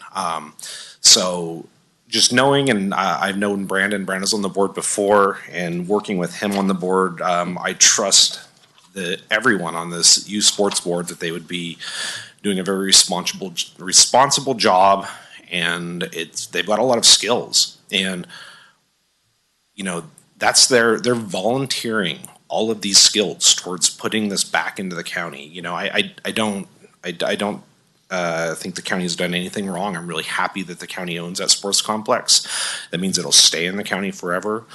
But right now we're at this opportunity in time where there's a collective amount of skills that they're willing to invest their time and volunteer their time to really kind of build this up. And, what happens in 10 or 15 years or something, I'm not sure, but I know for the immediate, I think that they could put, their volunteering would really benefit the sports complex and the community. So that is my contributions. I support it fully, and I think there's a massive demand for it. So thank you very much. Thank you. Any other public comments from the room? Okay. Is there anyone on the phone that would like to speak? Okay, go ahead and patch them through. We do have someone that would like to comment by phone.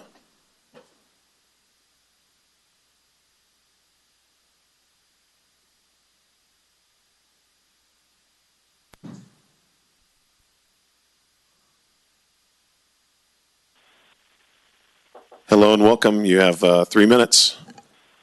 Hello, my name is April, and I'm calling to speak in favor of this project. I recently coached the girls softball team, and I just think an option to give our kids a wow factor of this project, get the kids excited to play, and that this is in our county, this is in our community, this is for our kids, and they can be proud of this, that they get to play at a big sports complex and not have to go out of town and do that. So I just think it's really important.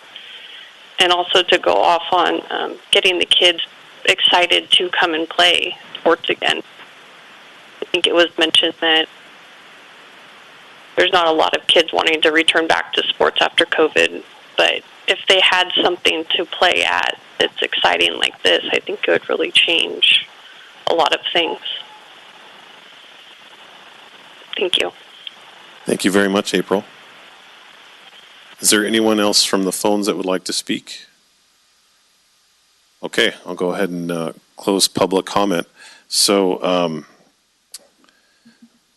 so I guess what I would, and Supervisor Brandon kind of touched on this, I think we need a lot more public input on this. And so I would encourage people to email you, your organization, which phenomenal, by the way. Thank you so much for the work that you've done up to this point in our community. And then email your supervisors, and then I'll look to Assistant CAO Earhart. So would you be working with the other Eric and then YSF to kind of put a plan together for recommendation, or? Yeah, what staff can do at this point is we can give your board some time to hear from the community, to allow those phone calls and emails to come in, and we can put this back on the agenda at the next board meeting to get some further direction from your board after you get an opportunity to hear from the public as far as what next steps you would like to see happen. In the meantime, we'll make sure we keep in contact with YSF, answer any questions that they might have, and be prepared for that next meeting. Okay. Is there, and kind of on that, is there a time element to this? Are you working under deadlines here, or? No, from our perspective, there's no time frame on the RFP and our response. Okay. We just look forward to working through whatever issues or questions. So yeah, absolutely no. Okay. Yeah, and I know I don't have to tell you this, but working with the community so that we can kind of hear what the community wants to see, I think is the key to all of this, because we sit up here, but really this is the community's park, and so they're going to have to be the ones to decide how it gets used. So, but thank you very much. Very informative, and appreciate you coming to talk to us. Thank you all very much. So let's go ahead and take a 10-minute break. We'll reconvene at 10:52. So we're going to go ahead and move on to our regular agenda. So I think we're on item 4. Actually, before I do, so I'm going to look to County Council. We have somebody on the closed session item at 11. So how far are we able to get through the regular agenda? Because I'd hate to break and then come back again. So you don't think we can do 4 and 5? You guys want to try to do it quick? I say we. Are we paying an attorney to be on hold for us? I say we start with 4, and we'll see where we end on that. Okay. All right. So let's go ahead and start on item 4. Ms. Ryan, would you please read that for us? Item number 4, consideration of approving an agreement with California Forensic Medical Group, CFMG, for jail inmate and detained youth medical services at an annual base rate of $1,591,489 for the first year, August 1st, 2021 through July 31st, 2022, and authorizing the chair to sign. Good morning. Mr. Chairman, greetings to your board. Nice to see you. Nice to see you. I'm Steve Boyack from the Health and Human Services Agency. And if it's okay, Mr. Chairman, California Forensic Medical Group, I would like to refer to as CFMG throughout the rest of this presentation. So Title 15 of the California Code of Regulations requires that all local detention facilities provide emergency and basic medical services to all incarcerated individuals, including adult inmates and detained youth. The county has contracted with CFMG for the provisions of health care services for inmates at our Tuolumne County Jail since December of 1999. The county's 2015 contract with CFMG actually expired June 30th, 2018. We brought before your board an amendment to extend the contract for one additional year in 2019. We did so again last year in 2020, and the current contract exhausted June 30 of 2021. And we did that because of the ongoing construction activities at the jail, that we didn't have enough information at that time to actually go out with an RFP. Our intent was to RFP 2 years ago, so that's why we're before you here today. So in March of this year, a request for proposal was published and sought qualified agencies or entities to provide comprehensive medical services to adult inmates in our new county jail and to detained youth at our juvenile detention facility. We received one proposal, and that proposal was submitted by CFMG prior to the deadline to submit proposals. The CFMG proposal was reviewed for all requested requirements by a 5-person panel consisting of staff from our Health and Human Services Agency and from our jail. And once it was determined that that proposal met all of the requirements in the RFP, the county and CFMG entered into contract negotiations. So as part of the proposed requirements, CFMG provided varying levels of staffing and associated costs for the first 5 years of a contract proposal. After reviewing the costs and staffing levels, staff recommends that the medical services be provided at 16 hours a day, 7 days a week, with a corresponding staffing pattern as outlined in the attached contract. The proposed initial term would be 5 years, with an option to extend for 3 additional 1-year terms via contract amendment. After careful consideration and discussion, staff recommends that the annual daily population not exceed 166 inmates and detained youth for the first year of the contract and compensate CFMG accordingly as outlined in the staff report. There's a table in the staff report that does outline those costs. I would like to point out, with assistance from our county administrator, Eric Earhart, and staff, we were able to negotiate a lesser rate of cost at that not to exceed 166 number than otherwise would have been applied if we hadn't negotiated that not to exceed number. So I just want to make your board aware of that. Should the anticipated adult daily population change prior to the start of next fiscal year or the next term of the contract, the county and the contractor will enter into contract negotiations and amend the contract accordingly. Should the county exceed the agreed adult daily population, there is a per diem rate that has been constructed and would be applied if we exceed the 166 number, and that daily per diem rate would be $5.35 per additional inmate beyond that adult daily population. The Public Health Department will be responsible for costs on an annual basis at $1,278,976. Expenses over this amount are to be covered by the county jail and the juvenile detention facility. These amounts have been budgeted accordingly in the public health budget and the corresponding general fund budgets. It is respectfully recommended that your board approve this agreement between the County of Tuolumne and the California Forensic Medical Group for medical services for inmates at the Tuolumne County Jail and for detained youth at the Mother Lode Regional Juvenile Detention Facility at an initial base amount of $591,489 from August 1st, 2021 through July 31, 2022, and authorize our board chair to sign. Happy to answer any questions. Okay, any board questions? Supervisor Brandon? Great. Dr. Boyack, thank you for the presentation on this. Big sticker shock. It's a big amount of money, but I know that this is something that we end up having to do.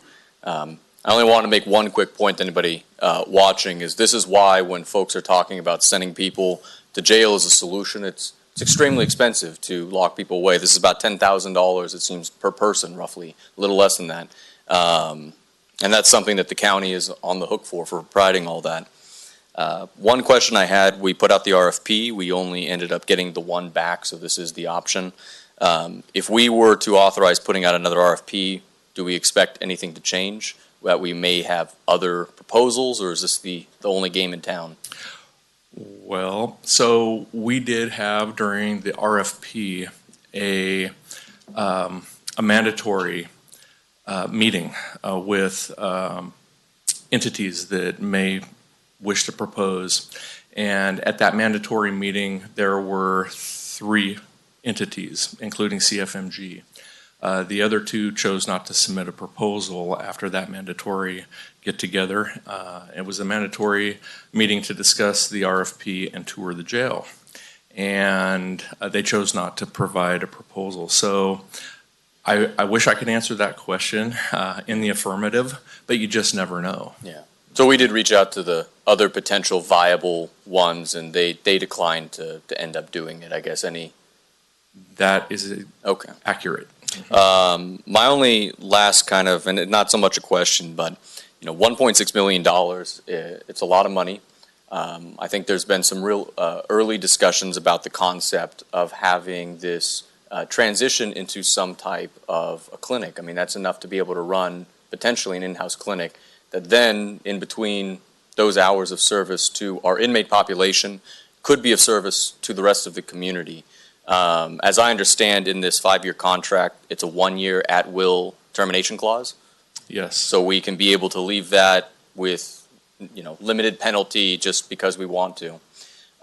Something like that would take probably 6 to 9 months to really put together and bring forward, but we would have time under that 1 year to consider a community clinic like that. Just a note, it's something that talked about a little bit with county staff. That I think would be a really great idea for this board to look at. That might be a cost savings, and if not a cost savings, a community benefit for an additional service. Thank you.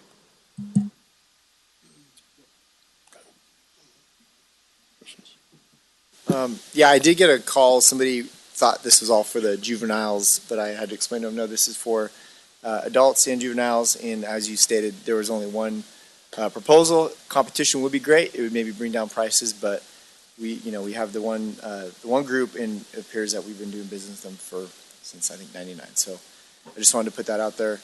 I believe, sending people to jail. I think when people go on bond or when they there's a screen assessment that's done, and they decide if they're potential violent or not, or there's a risk assessment. So when people get placed in jail, it's based on risk. And if you look at the prisons today, the majority of them are violent offenders. So jail is needed for some people, and so is corrections. But I think anybody would support any sort of reentry type program. Or,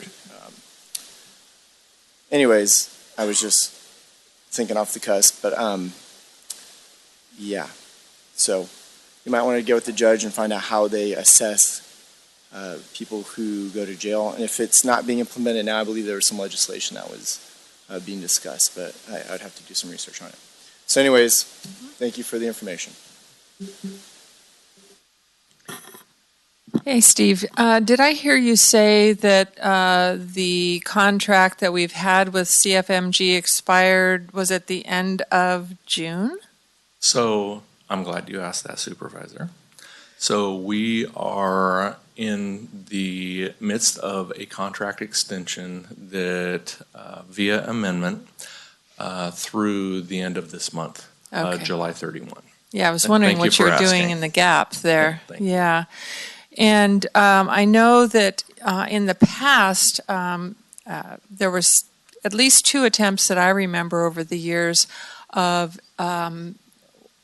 wanting to see if public health staff could possibly do the work, and we were never able to find people that were available or that wanted to make themselves available to the jail for that purpose. So I'm not sure what Supervisor Brandon is talking about. I'm all ears, wanting to hear more about that if there is something brewing in that regard. So That's not on topic here, so I guess we Yeah, can't let's- talk about it. I'm just going to Save make that that for now. comment. all right. Thank you. So is this rate consistent with the cost to provide this type of service, in your opinion? I think it is, yes, Supervisor. And so this is a 5-year contract with the option to extend for 2 more years, so 7 total? 3 extensions. So it would be 8 years total. So 8 years total potential. And then it's a little less than $200,000 increase over 5 years, correct? In Yes. the total. You know, it seems like a lot of money, but this is a very expensive service that we provide. And to me, having a long contract in this particular instance is a good thing because, as we know, healthcare costs go up considerably. And I think the likelihood that the cost to provide this service in 5 years will be more than $200,000, I think is very likely. And so I support this. Is there any public comment?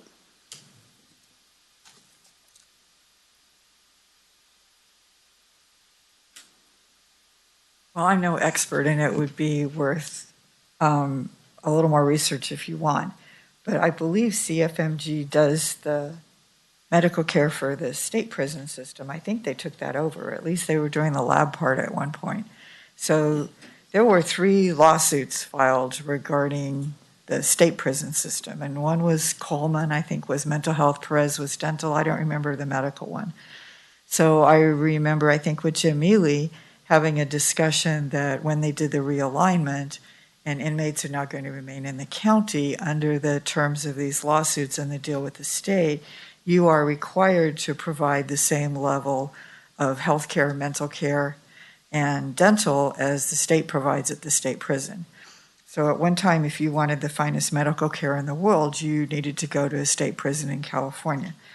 So this should include their pharmacy, their lab, plus all the doctors and the nurses and the clinic stuff. So to ask a community clinic to take that on would be pretty amazing. And I don't know if they could. And this group is pretty experienced at that.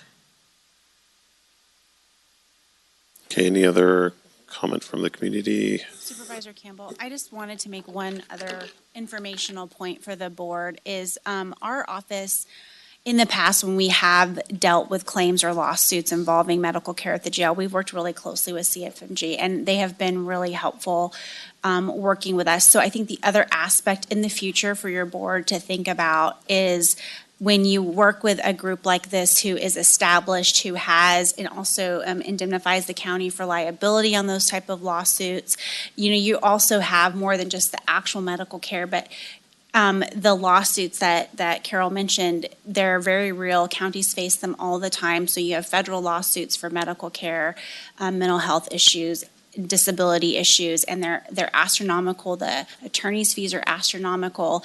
And again, working with CFMG because they represent so many, or they work with so many other jurisdictions, they really are sort of experts and able to help the counties if we're ever faced with that type of situation. And hopefully we're not, but I just wanted to provide additional information on that. Thank you. Okay. If there's any other discussion, otherwise I'll entertain a motion. Before I make a motion, thank you for bringing that up because, so those are Coleman, Valdivia, Pilata, I mean, we deal with that at the state level. I'm not going to speak on behalf of corrections because I don't know who does their contracts, but yes, it's a very important fact because ADA, so many areas where you can get entangled. So we're talking about costs of this contract, but I'm glad to hear that there's that background and there's that support as well, because that's a game changer. So with that being said, I will make a motion for consideration of approving an agreement with California Forensic Medical Group, CFMG, for jail inmate and detained youth medical services. And I'll just leave it at that. So I'll second that. Okay, I have a motion by Supervisor Kirk, second by Supervisor Half. I'll go ahead and call for the vote. All those in favor, please say aye. Aye. Any opposed? Okay, motion passes 5-0. Thank you very much. Thank you so much. Okay, so we will go ahead and break to go into closed session, and then we will have to come back and do item 5 after that because we have some folks that are waiting on the phone to speak to us. So we'll go ahead and break for closed session. Do we anticipate a report out? No, but we do need to read the item. Okay, so go ahead and read the item, and then we'll look for public comment. Closed session, conference with legal counsel, existing litigation authority, Government Code Section 54956.9D1, National Prescription Opiate Litigation, United States District Court for the Northern District of Ohio, Eastern Division, case number 1117-MD-2804-DAP. Okay, is there any public comment on this item? Okay, nobody calling in. All right, we'll go ahead and break into closed session, and then we'll be back to do item 5 after that. Thank you. So we just came back from closed session. We have nothing to report. So where we left off, we were on item number 5 under Public Works. I'll look to our clerk, Ms. Ryan. Could you please read that agenda item for us? Or I'm sorry, item 5. You got it.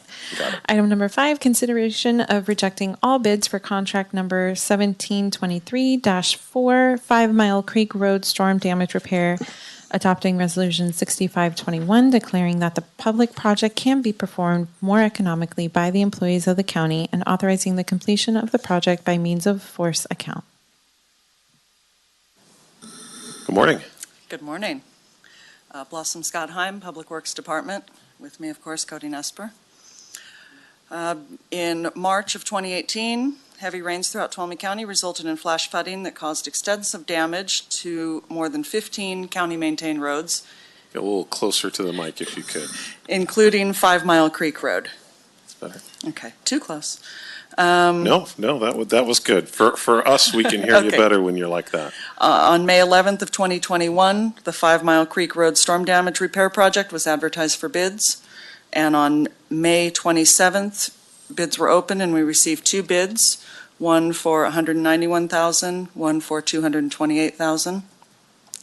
The engineer's estimate for the project was $150,000. The received bids range from 128 to 154% of the engineer's estimate. And the budget for this project in fiscal year 21-22 is $200,000, which includes construction inspection, and project closeout. Construction inspection and staff time is generally about 20% of the project. In this case, $30,000 in addition to the construction and a construction contingency. Tuolumne County Ordinance Code Section 3.22.080 and California Public Contract Code Section 22038A2 allow the county to reject any or all bids presented and to have the project done by force account by passage of a resolution of 4/5 vote declaring that the public project can be performed more economically by employees of the county. Engineering and Roads Division have reevaluated the cost estimates for the project, have prepared a force account analysis, and have determined that the work could be performed by the county road crews for approximately $93,770. Notice of the Department of Public Works' intention to reject all bids was provided to bidders on July 9th. County Council has reviewed the bids submitted and concurs with staff's recommendation that all bids may be rejected. The County Council memo is attached. The project is currently budgeted in the amount of $200,000, which is eligible to be reimbursed by the rate of 75% by Cal OES, leaving a 25% match to be covered by the county. It is recommended that your board reject all bids for contract number 1723-4, 5 Mile Creek storm damage repair, adopt a resolution declaring that the public project can be performed more economically by the employees of the county, and authorize the completion of the project by means of force account. Okay, thank you very much. Okay, any questions? What was that figure again that you figured the county could do the work? It was 90-something thousand? 93,000? $93,770. Exactly. So, 75% of that would be reimbursable? Yes, 75% of the project, whether we do it through force account or award to a contractor, is reimbursable by Cal OES.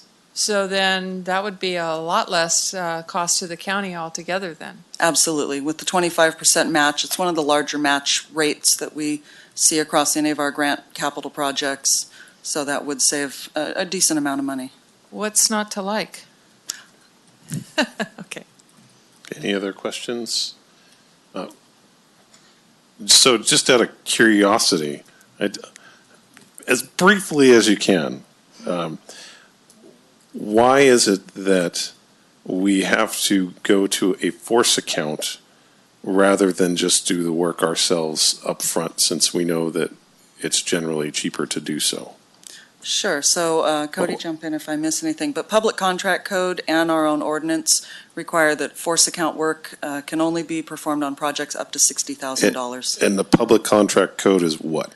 California, the citation, or it's the California Public Contract Right, Code. there. State, So it's the a state law. A state regulation that Yes. requires us to go out to bid on these projects. Anything even greater when we than- know Yes, that we could do the work in-house for $100,000 less. correct. And just to clarify, when it's above that limit that Blossom mentioned, you have to go out to bid, and then it requires that reevaluation of the bids, it requires notice, and then it requires a 4/5 resolution. So it's provisions to ensure that there's fair public participation, fair competition, and that the public is getting the best price. Yeah, which doesn't always apply in rural areas that have a limited number of contractors available to them. It might be a good idea in large urban areas where you have hundreds and thousands of contractors that are all competing, but it's not quite the same factor here. And our Public Works director reminded me that I gave a lot of credit to our parks for redoing the parking lot, but it was Public Works that did that. And so our own staff does a fantastic job with the projects that we do in-house, and I don't know where I'm going with this. I just wish we could do more of that. But our hands are kind of tied by state level regulations is the point I was trying to get to. Absolutely. Yeah. And some of the larger projects, we don't maybe not have the equipment or the expertise, but, stuff like this is absolutely in their wheelhouse. Okay. Is there any public comment? Okay, I don't see any. All right, bring it back to the board. If there's a motion, we'll entertain it at this time. I'll motion to move on staff recommendation. I'll second. Okay, great. Motion by Supervisor Brandon, second by Supervisor Goldenberg. I will call for the vote. All those in favor, please say aye. Aye. Any opposed? Okay, motion passes 5-0. Thank you Thank very you. much. And good work on the parking lot at Standard Park. I'll pass that along to Mike. Tell them they get all the kudos. Thank you, Cody, for all your help on this. Thanks. Okay, so our next item is a 1:30 p.m. appointment, and so, correct? We don't have anything else? Just reports. Okay. So we'll go ahead and move on to reports. We'll start with County Administrator. Nothing to report. I just actually want to say thank you to all the staff at facilities and IT for some of the work they've done here in the board chambers. As you notice, it does look a little different today than it has in the past, so it's due to all their hard work and everything that they've put in. So I just want to say thank you to them. That's all I have. Thank you. I have Okay, nothing to Council. report, but I second that because it looks great in here. Yeah. Board Clerk, There we go. didn't Mic's want to on. interrupt you while you were Sorry, yes, furiously taking notes, trying to keep up with everything. I did want to say thank you to your board and the county administrator's office for setting us up with the HPO training that I was able to attend last month. It was really great to hear from some of those other departments that we don't really get to work with closely or intimately, and hear where they are at in their transition to HPO. There's a lot of potential for growth, which I'm excited about. We have a county teams chat group that we created so that we can work on this and hopefully provide a way for multiple individuals from those different departments to work together to come up with ideas to bring to your board for possible improvements and changes that we can make. So I hope that the county staff will be able to join in there, collaborate, and really come together with ways that we can not only make work life better for ourselves, but in turn take that and make the community better through our services and our delivery of those services. So please, county members, at least county team members, please take a look at that and join if you can. And then just, for the community, if you have feedback for us on how we can improve, please let us know. And then we can take that to that group and work on that internally to hopefully make additional improvements. Thank you so much. All right, bring it to the board. Supervisor Brandon. So we had NACO for most of this weekend. As the alternate, I attended a number of different virtual sessions remotely, pretty much every day for the last 4 days or so.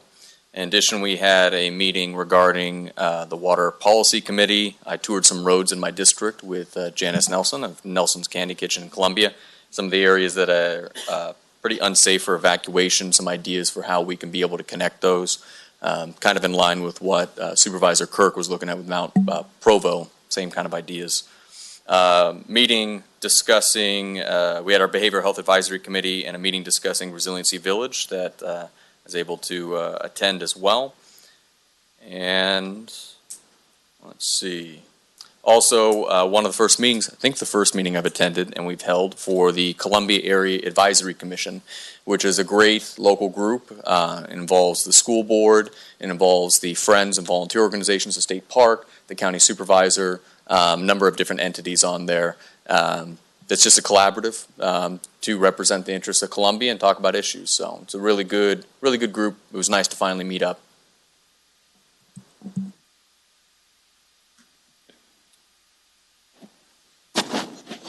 All right. Normal meetings, Commission on Aging, always a good group. We had a meeting yesterday. Excellent participation. Attended on behalf of Chair Campbell, the Housing Policy Committee meeting. Productive meeting. Experienced the earthquakes during the latter part of the meeting. We took a short break and went right back to it. So that was good.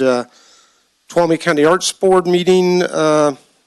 They've got a number of different projects and events going on. We had some discussions about grant possibilities and budget discussions. And I spent 4 hours over at CDD, just kind of circulating through all the different program areas there, including spending some time behind the counter where I could observe the staff with their interactions with the public. The big thing for me was a constituent meeting. There was a public meeting that was held at the Elks Club about a week ago, a little less, and it was concerning Resiliency Village. And the meeting was primarily called for by residents of Apple Valley Estates and Ranches. There was about 70 people there. I was there, Supervisor Brandon was there, homeless advocate Calais Brown was there, and our fire, Andy Murphy, was there.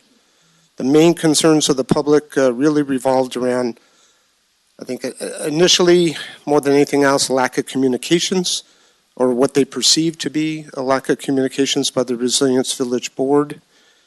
However, it should be noted that I personally requested, that they invite the Resilience Village Board to this meeting, and this group elected not to. The media was there and reported it out as well. Other issues, the public was unclear the county's role in these matters, and so we did some describing. Both Jaron and I discussed that a little bit. There was, they didn't understand some of the things that the county was doing that were, positive. A lot of their other concerns were, based on fire concerns. Perception that came out of Camp Hope and the spat of fires that we had there. Haven't been any fires there for a while now, but they were concerned, that this population would go there, and they were concerned about not enough water for firefighting purposes, the narrowness of the road, and the overall safety. I do feel that it's a very good location, a very solid location to have shelter in place. I've been to the site 3 times now, and I feel comfortable with that. Other than that, this group,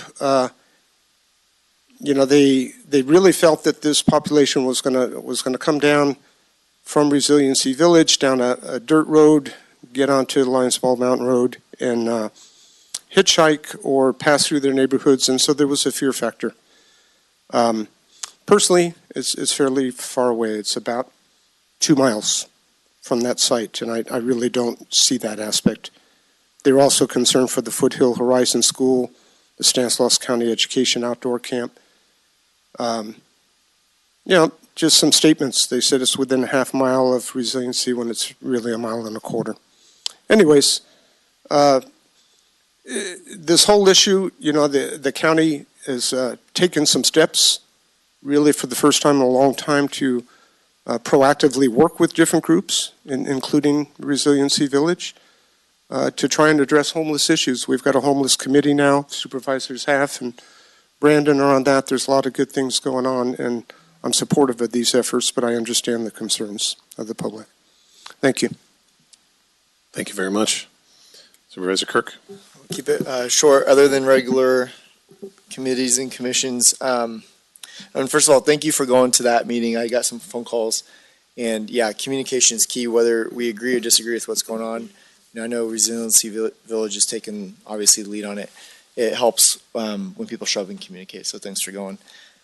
And then, so my regular meetings, commissions, I did attend a Tuolumne Township Fire. The fire engine there, they had a test of their siren, which went well. I know Tweenhart and Miwok put in grants. Hopefully we'll find out this month if their grants went through to put sirens on their stations. So there'll be more to come in that, but trying to get District 3 up and running with as many fire sirens as possible. And I'll just leave it at that. Have a busy week ahead. Oh, and on Friday, there's going to be Coffee with a Cop at Alicia Sugar Shack at 7:30. I will be there. So I'm going to put it on social media, but please bring your kids, bring your friends, go have a coffee with a cop. We got great law enforcement officers in this community. We need to back them. So that's it. Thanks.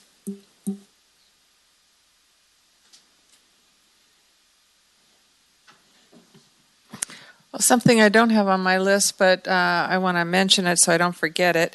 You mentioned the sirens, and I got a letter from a community citizen from Groveland, one of the 2 business owners that over there that have raised $10,000 for sirens over in the Groveland area. And so just wanted to alert the rest of the board and the public to that. And I know the sheriff is working on trying to make whatever we do with sirens homogeneous throughout the county so that there's, one set of rules and not a different for each jurisdiction where it's patchwork. Okay, so that's that. You all have heard about the broadband roadmap and the monies that were received that Cole got from the US EDA. And So the RFP was put out and the deadline reached, and he has received 3 proposals, and I was fortunate to be chosen one of the supervisors among the 5 counties to help rank the proposals.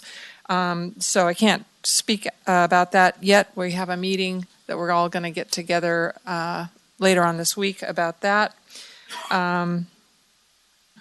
I had the opportunity finally to have lunch with the city manager, Mary Rose. We haven't had a chance to get together and talk since I took office, and so this was a great opportunity. And besides talking about the U.S. Capitol Christmas tree, because we obviously want our partners, Sonora, the city of Sonora, to be involved in this too, we also talked about a lot of different things, so I won't get into all of that. My biggest announcement, and this is the most exciting, I'll do a lead up to it first. You guys know that I'm on the CSAC Broadband Committee, and we had a meeting last week, and what was spoken was that the legislature, if they're going to do anything before the recess, which is this coming Friday, the 16th, they would have to get something in writing by yesterday.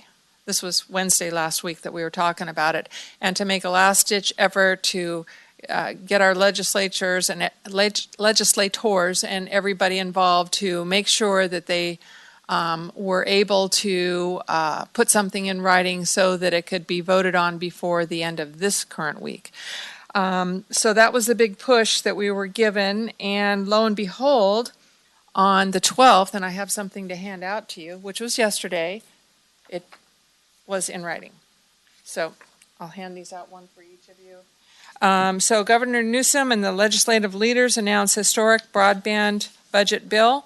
And in this bill, they are proposing to invest $3.25 billion to target middle mile projects for building out of broadband, and $2 billion for last mile projects, to be divided up $1 billion for rural communities, $1 billion for urban communities.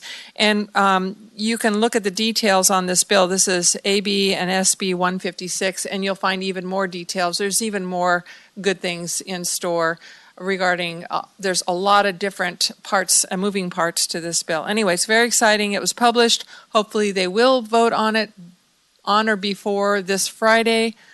So we don't have to worry about it being changed and that kind of thing. So anyway, that's for your information. Thank you very much. And yeah, I also wanted to kind of agree with Supervisor Kirk and thank you, Supervisor Goldenberg, for working with these communities about the Resiliency Village. I support you 100%, and I think that we need to be consistent in this county, and that if there are concerns, we can address them, but still find ways to help the people in our community that are in the most need. And I believe that in this county we can get there, and I just wanted to personally thank you for being a leader on that. So the big highlight for me was I spent most of the week back east, so in Northern Virginia, at the NACO conference. NACO stands for National Association of Counties, represents 3,500 counties throughout the nation. Counties and other, in Louisiana they call them parishes, and that was kind of one of the things I learned there is the different names that all of the different municipalities have for essentially the same thing. So extremely useful conference. I think I got a lot out of it personally, being able to see the way other counties are led, the experiences they have, which it's really funny because many counties have the same exact experience as we do, all throughout the nation. And I've got off the plane just late last night, so I haven't had time to prepare a comprehensive report on all of the things that I learned, but I'm very eager to share that with you. I attended, more than a dozen workshops and conferences on various items. I'll kind of give you the highlights now that I can just shoot off the top of my head because I am very excited about them. So first was ARPA. So this was the overarching discussion that was going on with every single supervisor that I talked to in NACO, is how do we best use this phenomenal opportunity with the American Rescue Plan Act funds to fix some of these long-term institutional problems that we have in our county. And every county had different ideas. I would say one impression that I would get is that it seemed to me that a lot of counties were kind of further down the road than we are at coming up with a plan on how to spend this. So I would like to see this kind of become a bigger priority for us. I mean, we do have 3 years to spend this money, but then coming up with a plan, I think, is really imperative. And I just heard every idea you can think of. Some of the money is used to go to county programs. Some of it is handed directly to citizens in the form of checks. Some people are building buildings. Some people are rehabilitating buildings. I know that we in our county have talked about rehabilitating the TGH building. I shared that idea with some other supervisors and people with experience in this, and they said that would be a good idea with these types of funds. But anyway, there were a million different ideas, and I wrote many of them down, so I'd be happy to kind of put that together and share at a later point when we get more into the nitty-gritty discussion on that. But the one overarching thing is you need community input. You need a great deal of community input.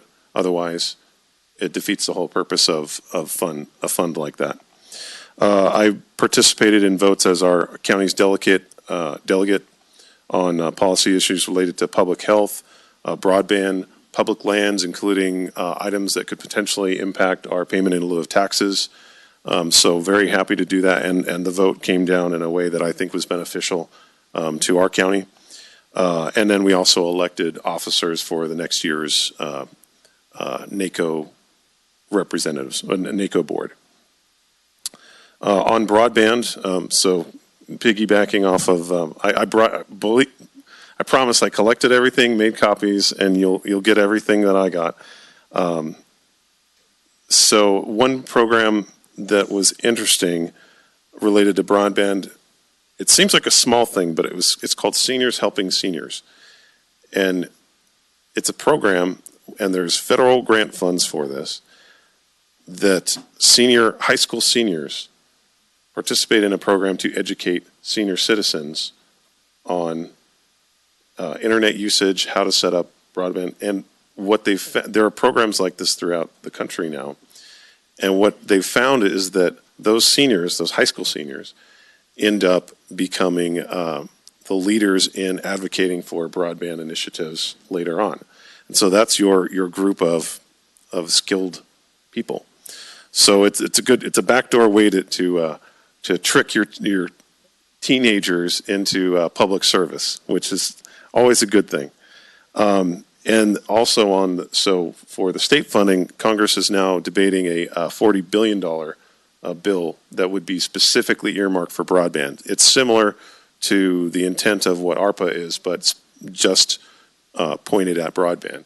So that's we should get some information about that. And again, I could go on, but the last thing I wanted to highlight was there's a very good discussion on opiate litigation throughout the nation, what other states are experiencing, how they're trying to, there are lawsuits throughout the state against Purdue Pharma and some of these other pharmaceutical companies that have produced opiate drugs and marketed them in such a way that led to some of these mass addiction and the addiction that we've seen nationwide. Last year, 92,000 people died of opiate drug overdoses, and someone needs to answer for that. And so there's litigation throughout the nation to try and make sure that happens. And it was heartbreaking to hear the stories from supervisors and leaders, virtually everyone in this room where we met had a personal experience with opiate addiction, whether it was a family member or a friend, but also in a larger scale, seeing how it just destroyed these communities. It's bad in Tuolumne County, but boy, talking to some of these other counties, it's even worse, if you can believe that. So getting to know people on that level and how that battle is being fought was very valuable for me to see, and came back with a lot of great ideas.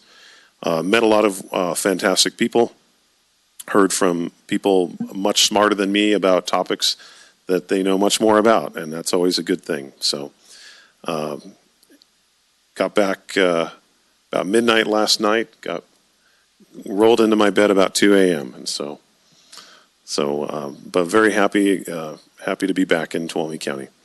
And that's the end of my report. I guess we will break for lunch, and then we'll reconvene at 1:30.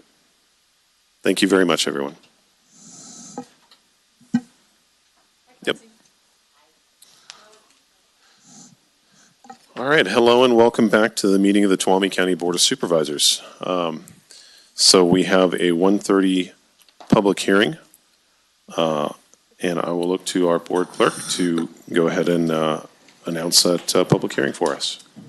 1:30 p.m. public hearing to consider Penn 1 Williamson Act Contract WA 21-001 to amend the existing agricultural management plan for Williamson Act Land Conservation Contract 04 WA-35 entered into on December 5th, 2006 on the 43.01 acre site pursuant to Resolution 106-04 to include a 1,091 square manufactured home to be utilized as farm labor housing. 2, adopting Resolution 66-21 for Williamson Act Contract WA 21-001 to rescind existing Williamson Act Contract 04 WA-35 and execute a new Williamson Act contract on the 43.01 acre site to amend and approve the agricultural management plan to include farm labor housing pursuant to Resolution 106-04. Number 3, determination that the proposed farm labor housing is compatible use pursuant to Williamson Act Rule 8B of Resolution 106-04. Thank you very much. Good afternoon, Quincy Yaley, Community Development Department Director. Kelly Schroeder may have the longest title in the county, but I think that's one of the longest project descriptions we have had, so I'm going to challenge her on that. The project before you today is an application to approve a new Williamson Act contract pursuant to Resolution 106-04. We do this when we have a property owner that needs to amend an agricultural management plan. And that is the case today. They're requesting a new agricultural management plan because they're not changing the ag use on their property, but they are requesting to add 1 unit of farm labor housing. The agricultural management plan is what the Ag Commissioner's Office uses to ensure compliance, ongoing compliance with the Williamson Act. And so we always need to have those current and up to date to reflect what's going on a specific piece of property. The property is located at 15580 Egan Road, approximately 2,400 feet southwest of the intersection of Jacksonville Road and Egan Road.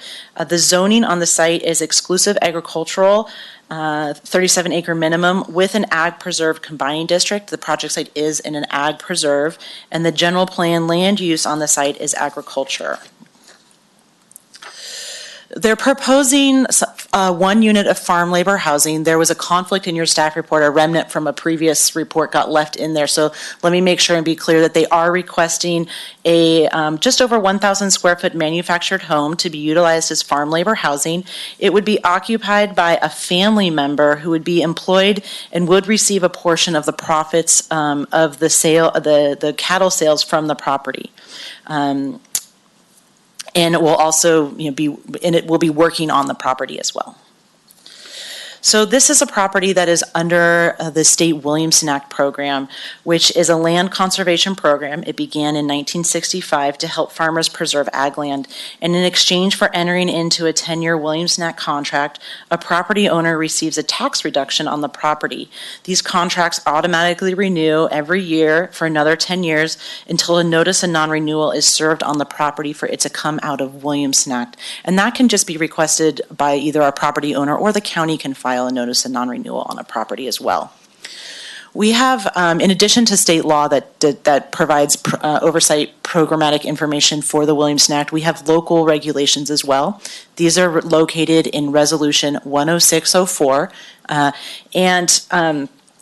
there are rules. So we talk about ordinance code. I'll cite you a section code number. In the Resolution 10604, we'll cite rules is how we delineate the information. And so Rule 8B5 talks about farm labor quarters, and the policy in that resolution allows farm labor housing for family members who are actively engaged in the commercial agricultural use on the property.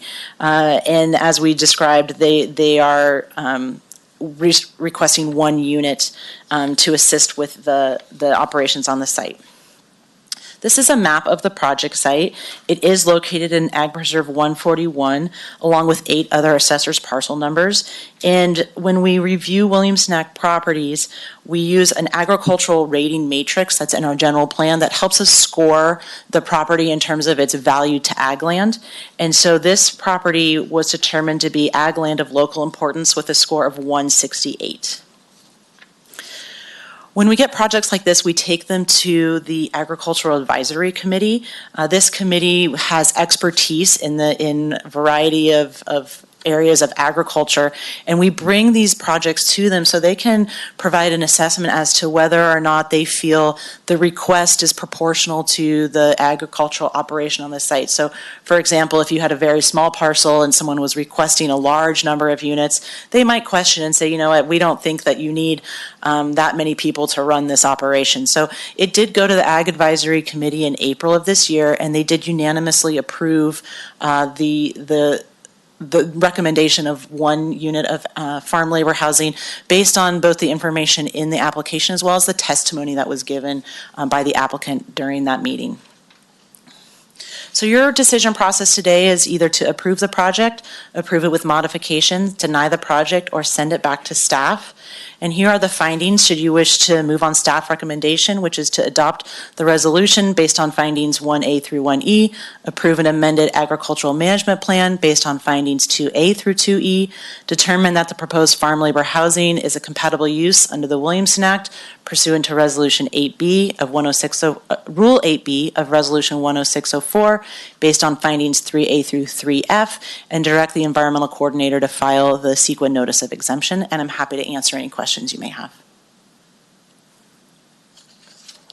Questions from the board? Just one quick question, just because I'm not familiar with this area. When you set a score, I think of 168, where does that fit in a range of scores on this type of? So we have ag land that we consider high importance, ag land of there's a medium level and then a low level. The score is based on a variety of factors. There's a big checklist, but some of those things are size, availability of water, the number of surrounding parcels, the number of adjacent roadways, infrastructure, slope topography. So it's rates low because it's a smaller parcel, and it rates lower in the ag matrix compared to a larger parcel that might be in a more rural location. Okay. Thanks. I appreciate the explanation. Other questions? Okay, go ahead and open the public hearing. Now would be the time for any public comment on this this item. Do we have any public comment? Okay, we have someone that has called in that would like to speak, so they will have the opportunity now.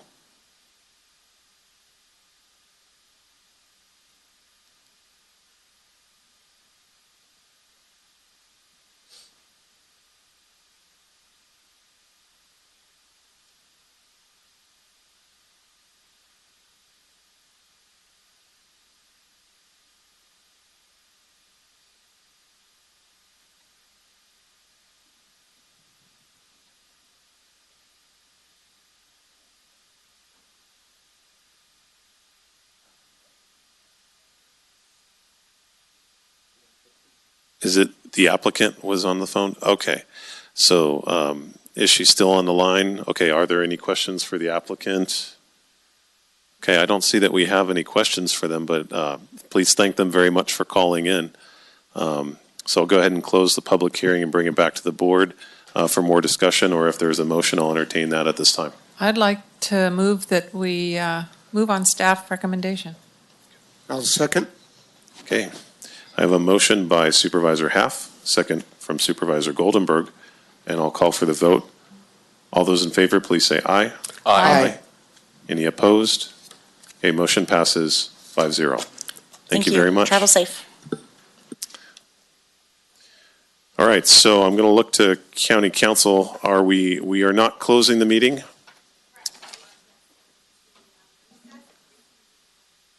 So we will recess and we will reconvene in Groveland for the groundbreaking of our newest Resilience Center. So look at 3 o'clock, looking forward to that very much. So thank you all.